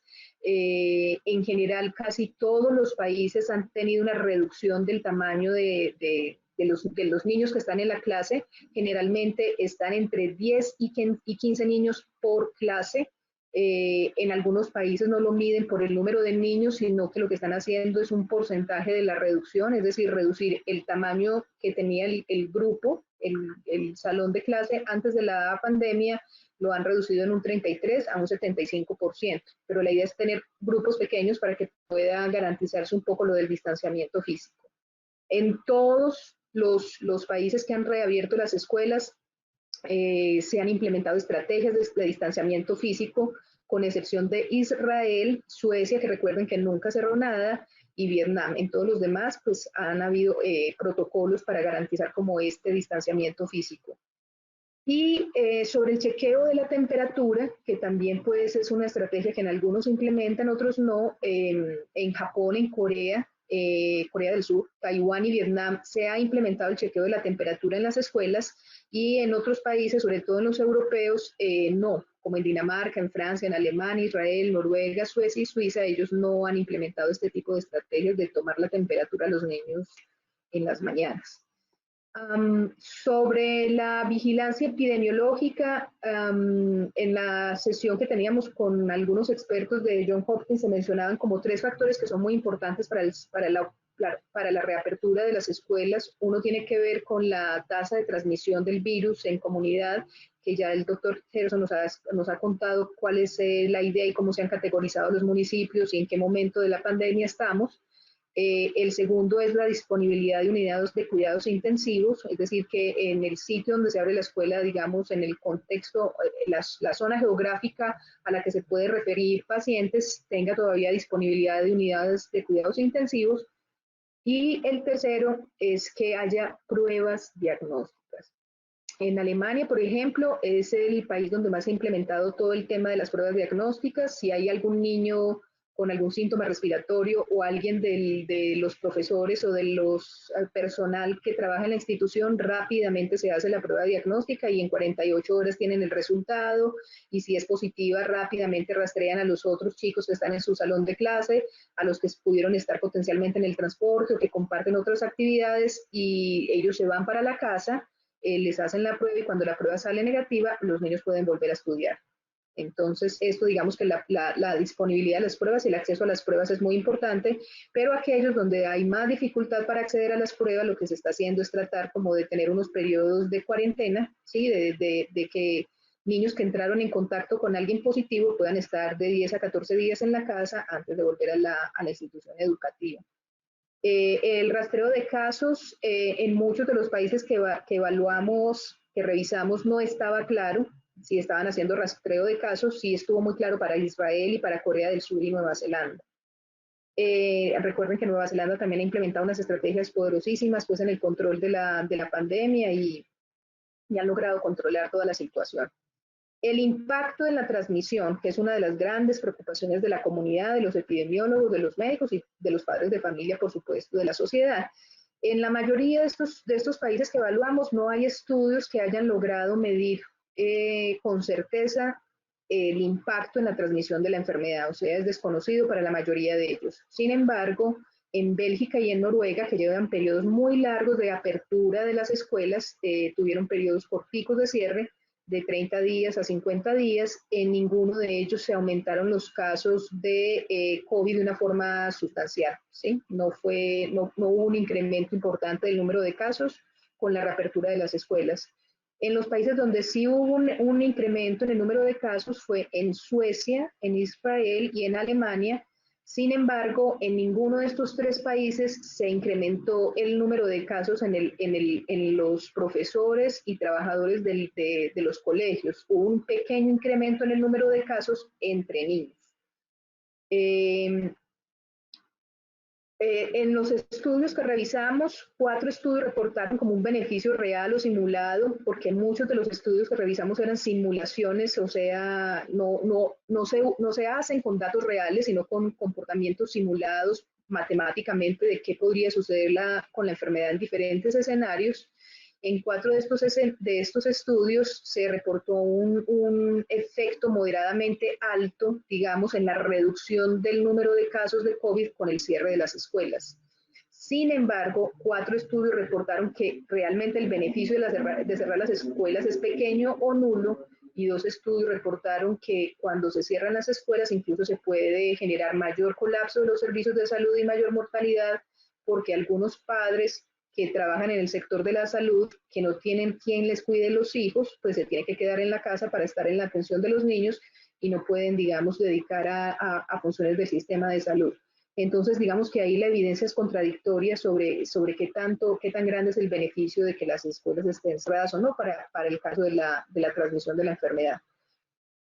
Ya sobre el impacto del cierre de las escuelas en la salud física y mental de los niños ya hemos hablado, el doctor Chansky también ha mencionado cuáles son esos efectos que hay, la doctora Claudia, sobre la salud física y la salud mental de los niños, pero especialmente es importante considerar que el cierre de escuelas tiene un problema de equidad, y es que puede afectar más a niños con discapacidad, con niños con enfermedad mental, con niños que tienen necesidades adicionales de aprendizaje y que tienen el apoyo todo, digamos, en la presencialidad de la escuela abierta. También es más grave para los niños de condición socioeconómica baja. En una de estas, de los artículos revisados que explica la situación de Francia, muestran que, por ejemplo, los que más se han beneficiado de la reapertura de las escuelas en Francia en los primeros momentos fueron los niños de condición socioeconómica alta. Los primeros que abrieron fueron los colegios privados, y los primeros que entraron a estudiar fueron los niños de condición socioeconómica alta, y que a pesar de que se abrieron las escuelas públicas, digamos, hubo una demora, se demoraron un poco más para que las familias de condición socioeconómica baja enviaran sus niños a la escuela, porque tienen un poco más de temores y condiciones también más complejas. Esto también lo habíamos mencionado, que los niños que no van a la escuela son menos activos, tienen mucho más tiempo frente a la pantalla, patrones de sueño irregulares. Esto ya hemos hablado como de esos efectos deleterios sobre ellos. y que además pues tienen todo el problema del confinamiento, del miedo a la infección, de la frustración y todos los problemas de salud mental. También encontramos dentro de la evidencia que hemos revisado que hay que mirar todo el problema de la apertura y el cierre desde la perspectiva de la equidad y facilitando que las familias y los padres puedan tomar una decisión con sus hijos, que los niños también tienen una voz en todo esto, por supuesto, de decidir quiénes podrían ser mejores candidatos y beneficiarse de la atención a la escuela y quiénes son mejores candidatos para quedarse en la casa y seguir recibiendo una educación virtual, que depende mucho del miedo del niño, de la necesidad del niño, de la tranquilidad de la familia, del contexto de la familia, familias que tienen personas en riesgo en la casa, que están en contacto con los niños, podrían pues también podría sobre ellos haber un efecto deleterio. Entonces hay que considerar todas las variables relativas al niño, relativas a los padres y a la familia, relativas a los profesores y a la institución educativa para saber cuándo regresar.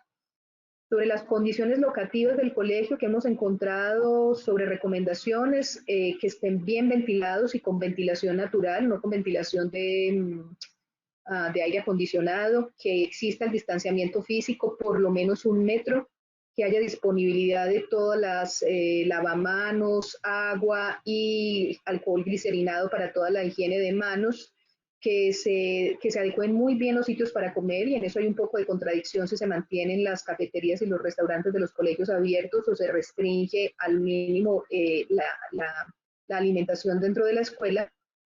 Los niños, con los niños hay un aspecto importante y es la capacidad de esos niños de seguir instrucciones. Hay niños que son más afines y se facilita más que se adhieran, digamos, a una instrucción de usar el tapabocas, de tener cierta distancia. Mirar cómo se trabajan las áreas comunes, la biblioteca, el sitio por donde se ingresa a la escuela. Esas áreas comunes también hay que planearlas dentro de esa reapertura de las escuelas, lo mismo que el transporte escolar o el transporte que los niños toman para llegar al colegio. Nuevamente, las condiciones del hogar y los factores de riesgo individuales del niño o de sus familiares o de sus profesores. Digamos que son como las variables que se tienen que tener en cuenta, y esto, pues, digamos, es lo que aporta la evidencia en este momento. Muchísimas gracias. Muchas gracias, doctora Marcela, por esa intervención y ese magnífico recuento.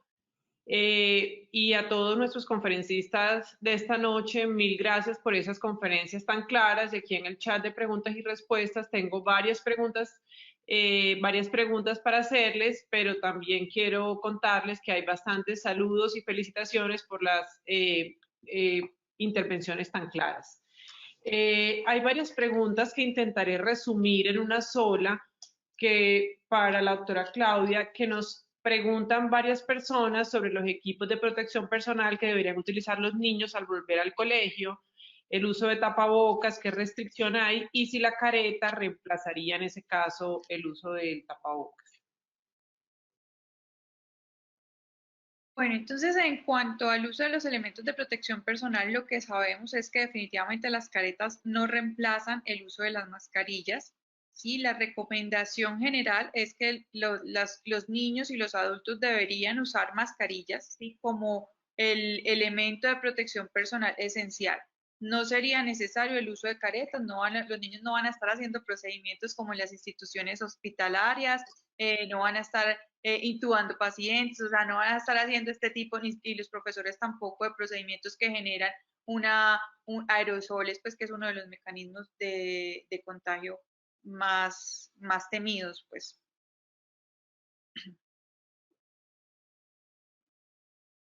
Hay otra pregunta que habla, de pronto, no sé si Gerson nos puede ayudar, ¿qué documento, en qué decreto o resolución se encuentran los anexos que nos explicó la ministra en su intervención? Los da cada sector. Y en este momento, como son lineamientos, los tiene que dar el sector educativo, porque salud no puede dar un lineamiento a otro sector, pero los lineamientos fueron construidos de forma conjunta con salud. Ahora, estos lineamientos, en este momento, estamos en las mesas conjuntas y definiremos cuál de estos, cómo la estructura general de estos lineamientos pasarán a protocolos.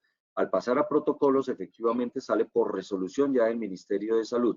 Y en esta resolución del Ministerio de Salud saldrá el mecanismo de la alternancia efectivamente para que sean implementados de acuerdo al territorio, de acuerdo a la especificidad de cada una de las escuelas o instituciones y en un plan de acción que tiene que cumplir, que ya lo vienen cumpliendo, lo tendrán que seguir cumpliendo y que cuando estén listos dirán, vuelvo y repito, perdón, en el marco de la alternancia, cuánto pueden cumplir de los lineamientos ya establecidos, en este caso ya protocolos establecidos, cuánto tendrán que seguir en alternancia por educación, por vía internet, etcétera. Precisamente como hay tantas situaciones que se pueden presentar como territorios tenemos, se tendrá que construir un plan de acción que efectivamente empiece a cumplir. Creo que esta parte la explicará más clara la ministra, pero lo que nos corresponde a nosotros es estar pendiente de que se cumplan todos los componentes de bioseguridad a través de una resolución que saldrá en la adopción de todos estos lineamientos como protocolos. Gracias. Doctor Chaskel, hay varias preguntas al respecto y quisiera de pronto sintetizar un poco porque hay preocupación, por ejemplo, en el apego que se ha generado, o sea, como ese apego que se ha aumentado de las madres con sus hijos y el temor del regreso a las aulas. ¿Qué posibles estrategias o cómo hacer para que realmente se baje un poco este temor y este miedo que sienten por este apego que se ha generado? Sin desconocer positiva, que porque siempre estamos resaltando la parte negativa de la pandemia y no se resalta como lo positivo que se ha logrado como en las familias. Sí, no hay duda de que también ha habido aspectos positivos muchos papás, digamos, reconocen que nunca habían estado tanto tiempo con sus hijos y que eso generó. ¿Me escuchan? Sí, que tantos papás dicen que ha habido aspectos positivos porque han conocido mejor a sus hijos, no sabían cómo estudiaban, cómo pasaban su tiempo libre, ha habido mucho retorno, digamos, a juegos de mesa, etcétera. O sea, una cantidad de cosas positivas también se pueden detectar en este momento. Pero uno de los asuntos sí es con los chicos más pequeños, ese incremento a un apego que podría generarse como un apego ansioso, se denomina así. Y lo importante de hacer esto, como ya nos lo señalaba Gerson, cómo se va a implementar esto lentamente. Entonces, nos iremos preparando también en la casa para salir de vuelta al colegio, cuidando de que ese apego que se ha vuelto un apego tal vez más estrecho, pues siga siendo positivo y estrecho, pero que se permita pues el distanciamiento del niño para evitar lo que nosotros denominamos ansiedades de separación, ¿no? Y es que esas ansiedades de separación son duales, vienen de los padres y vienen de los niños también. Entonces, sí, seremos juiciosos en crear también en este sentido protocolos para aquellas familias que tienen ansiedad de separación en sus hogares, que han visto el apego incrementado, y cuidaremos de la salud mental también de esos padres y esos niños cuando llegue el momento. Gracias, doctor. Aquí hay una pregunta que dice, no sé si la doctora Marcela nos puede ayudar, dice, teniendo en cuenta que los estudios mostrados son realizados en países de primer mundo, donde las condiciones de salud, educación, locativas, sociales, diferentes, son extrapolables a un país como Colombia, que sí es adecuado compararnos con ellos. Dentro de los países que revisamos están algunos como Vietnam, como Sudáfrica. De hecho, Sudáfrica también fue uno de los que hemos explorado. No lo puse ahí en la cuenta. Yo siempre pienso que Sudáfrica es de pronto con el que más nos podemos comparar, incluso como en el punto de la pandemia en el que vamos. Pero también están los latinoamericanos. En México también se decidió abrir y en Perú también se decidió abrir. En Brasil pues están en ese trabajo. Es decir, hay otros países también latinoamericanos, probablemente, como menciona la persona que hace la pregunta, similares económicamente, culturalmente y socialmente al nuestro. Las experiencias no son transportables ni siquiera entre países que son similares, pero lo que le da a uno una idea es qué es lo que les ha sucedido a ellos y potencialmente qué sería lo que nos puede suceder a nosotros. hay unas cosas que tienen que ver, por ejemplo, con la cultura. Los países nórdicos y europeos no tienen relaciones tan, ¿cómo decirlo? No se abrazan tanto como nos abrazamos nosotros, ¿sí? No son tan afectuosos y no viven de un contacto tan estrecho. Son personas que están más acostumbrados a mantener cierto nivel de distancia, entonces las instrucciones de distanciamiento físico no los afectan tanto. Es probable que en nuestra cultura eso pueda ser un poco extraño en los primeros días, pero las personas aprenden que hay que seguirlas y saben cómo hacerlo, al final entienden cómo se puede hacer bien. Algunas cosas tienen que ver con el abastecimiento de agua potable, de agua en las escuelas, de disponibilidad de lavamanos, de baños. Yo creo que en eso yo he escuchado y he sentido que hay un esfuerzo importante del Ministerio de Educación por tratar de proveer como esas condiciones mínimas para esas instituciones que van a reabrir y de garantizar que tengan todas las medidas como de higiene para que los niños puedan estar tranquilamente allá.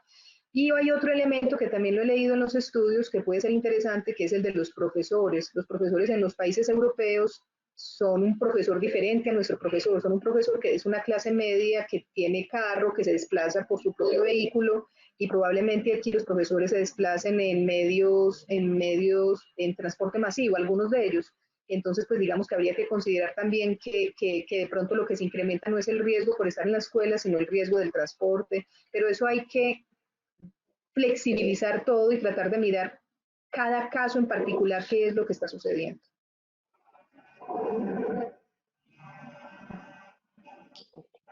De pronto, la doctora Claudia nos pregunta si es posible que esas cifras que nos mostró de afección en la población infantil en Colombia sean secundarias a que los niños han permanecido en casa la mayor parte del tiempo durante la pandemia y que en el momento en que ya salgan del aislamiento las cifras se comporten pues de una manera diferente. Es posible, claro, es posible porque esas cifras están evaluadas en un periodo de tiempo en el cual los niños, la mayoría han estado en casa, sin embargo se infectan en casa, ¿sí? Estando pues sin ir a los colegios, es posible que aumente. Lo que se espera es que sea un comportamiento similar, o sea, que la proporción de niños infectados respecto a los adultos sea similar, o sea, sea menos, que la sintomatología sea leve, que no se presenten pues casos graves. Evidentemente tendríamos que vivirlo para poder contarlo, para poder saber cómo sería esa positividad o ese número de niños con infección por COVID. Hay varias insistencias, yo creo que la doctora Beltrán ya lo mencionó también, sobre el uso de tapabocas, el cual está de niños de 2 años en adelante, no hay ningún problema en enseñar a que lo utilicen y no se recomienda menos de este tiempo porque puede haber riesgo de asfixia, incluso niños menores de esta edad, pues es más contraproducente porque se tocan más frecuentemente la cara, etcétera. Incluso para los mismos adultos siempre debemos tener en cuenta estas recomendaciones que no hemos tenido desde el comienzo para esto. Hay otra pregunta que dice que los niños, y yo la quiero, a pesar de que ya lo hablamos y ya se dijo, quiero como recordar, porque aquí me dicen que los niños son agentes de diseminación del virus, es decir, que bajo la situación social en la que estamos por COVID-19, a la escuela no asistiría el niño, sino toda su familia. ¿Qué implicación tiene? Es como recordar lo que de pronto ya Claudia nos ha mencionado antes, pero es importante que eso sea claro como ese papel de transmisibilidad que se le ha como achacado a los niños y la evidencia no muestra esto. Y yo creo que no podemos responsabilizar a los niños de algo que no se ha demostrado, partiendo de supuestos, ¿sí? Por el comportamiento que de pronto algunos adultos achacan a los niños. Yo repito, y también lo mencionó pues la doctora Marcela, lo mencionó el doctor Gerson también, muchos de los brotes que nosotros hemos tenido en el país, de los brotes que hemos tenido como ciudad, no se ha evidenciado que el caso índice sea un niño, ¿sí? Sino que son brotes en los cuales ocurren en el trabajo, porque nos gusta tomar el café juntos, porque el fin de semana, pues estamos solo el fin de semana juntos y termina la típica historia de la fiesta del Día de la Madre, que fueron todos y todos terminaron infectados. O sea, hay evidencia de casos en los cuales definitivamente no son los niños los principales diseminadores del virus. Obviamente pueden infectar, sí, pueden transmitir, sí, como lo puede hacer un adulto. Entonces yo creo que tampoco podemos dejar castigar a los niños, sí, a veces los adultos somos muy egoístas y castigamos a los niños pensando que ellos son virus vivientes que andan por ahí contagiando a todo el mundo y no es así. Sí, no es así. Y los niños aprenden de los adultos, los niños aprenden del ejemplo.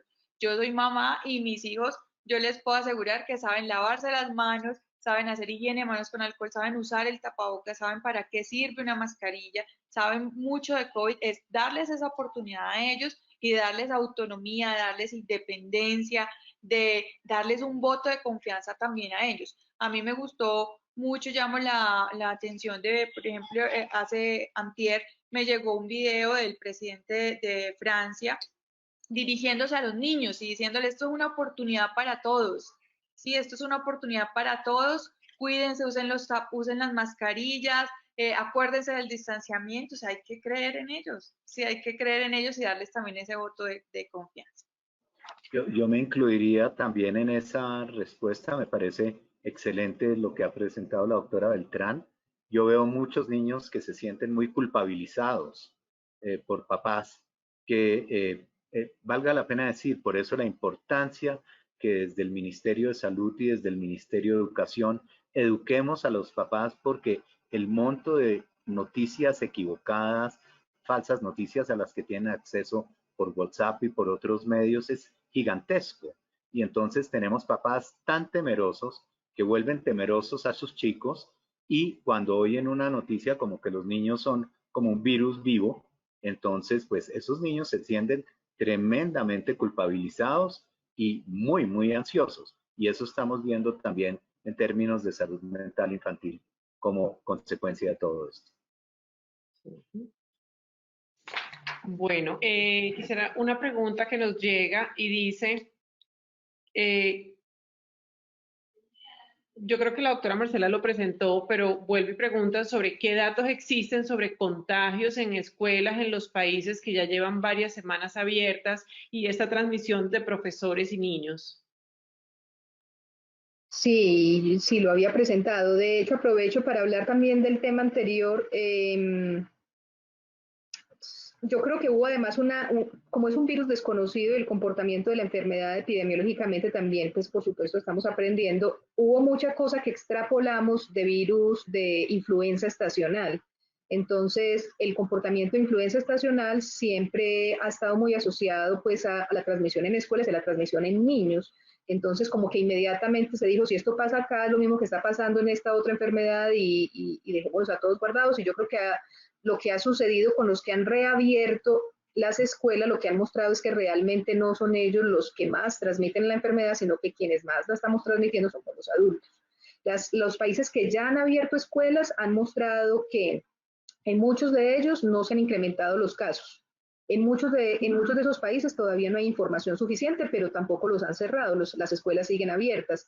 A veces han habido brotes en algunos colegios, por ejemplo, eso es una situación que se presentó en Alemania y es una situación que se presentó en Francia.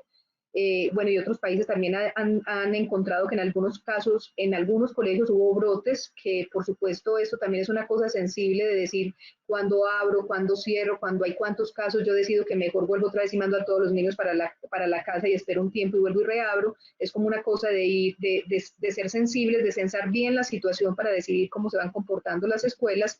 En general, las escuelas, los países que ya tienen escuelas abiertas, y les digo que las tienen abiertas desde hace mucho tiempo, o sea que llevan 2, 3 meses con las escuelas abiertas, no han encontrado, digamos, que haya un incremento ostensible del número de casos en la comunidad.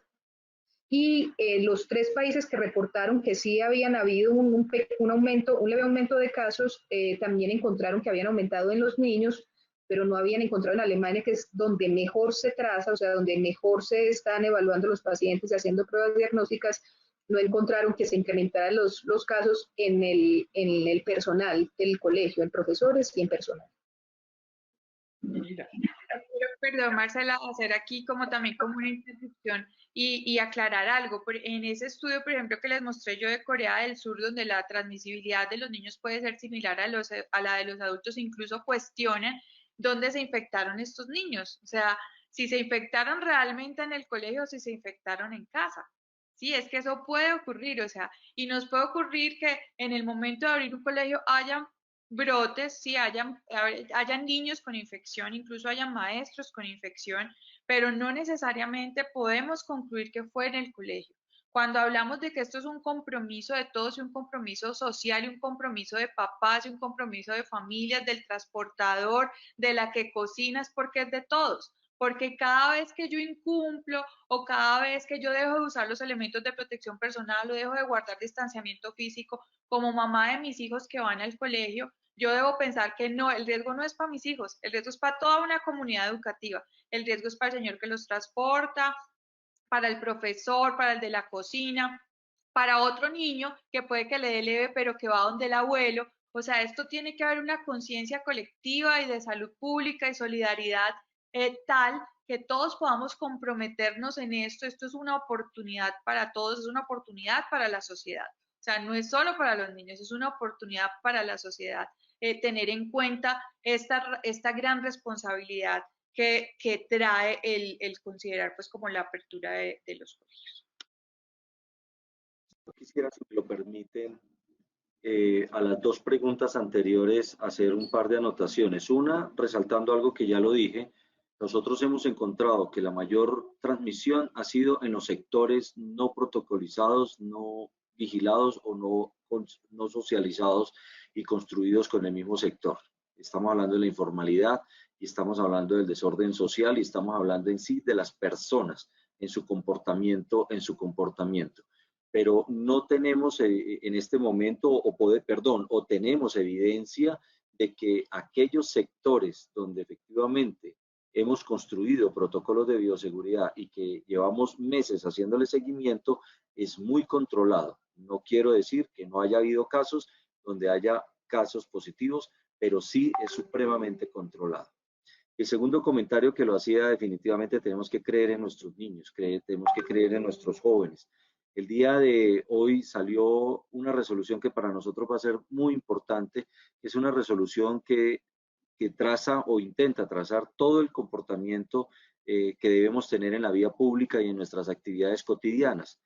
Y en este hacemos unas recomendaciones porque como ya tenemos un aislamiento selectivo, ya no tenemos un aislamiento obligatorio, nuestros niños están en la posibilidad de salir, nuestros adultos mayores están en la posibilidad de salir. Y quisiera leerles textualmente algo que me parece fundamental y lo que acaban de exponer en el sentido donde iniciamos la recomendación con los niños. Dice, reconocer a los niños, niñas y adolescentes en su capacidad de decisión y libertad para el ejercicio de sus derechos, considerando el momento del curso de vida, sus particularidades y su proceso de desarrollo, garantizando el acompañamiento y condiciones de cuidado acordes a sus necesidades e intereses.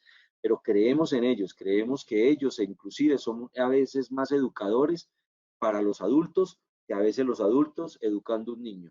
Los niños nos enseñan muchísimo. Y hoy en día podemos preguntarle a muchos niños si saben qué es el COVID, saben cómo funcionan, saben por qué estamos como estamos, aislados en determinado momento, por qué nuestros abuelos tienen que estar, nuestros adultos mayores tienen que estar aislados. Ellos conocen el tema y no son invitados de piedra. Y por eso confiamos en ellos, efectivamente, en su capacidad de decisión y en su capacidad de educación y de enseñanza a la sociedad.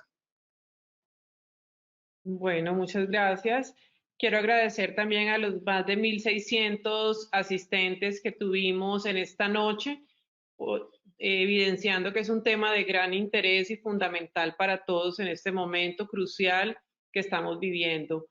Quiero agradecerle a todos nuestros conferencistas, a todos ustedes asistentes, y definitivamente como conclusión podemos sacar que esta es una decisión que es concertada y que es individualizada. Mostramos los diferentes escenarios que hay desde el punto de vista de salud física, mental, evidencia a nivel mundial, y bueno, lo que nuestro país y nuestros ministerios están haciendo, siempre pensando en el bienestar de nuestra infancia, y para nosotros como Sociedad Colombiana de Pediatría, pues es muy grato poder plantear estos escenarios para que entre todos siempre tengamos un objetivo claro y es el bienestar de nuestra población. Muchísimas gracias a todos por su participación y apoyo. Y bueno, el próximo miércoles los esperamos nuevamente a las 7:30 de la noche, donde trataremos y abordaremos el niño con necesidades especiales para este regreso a la nueva normalidad. Muchas gracias y buenas noches para todos.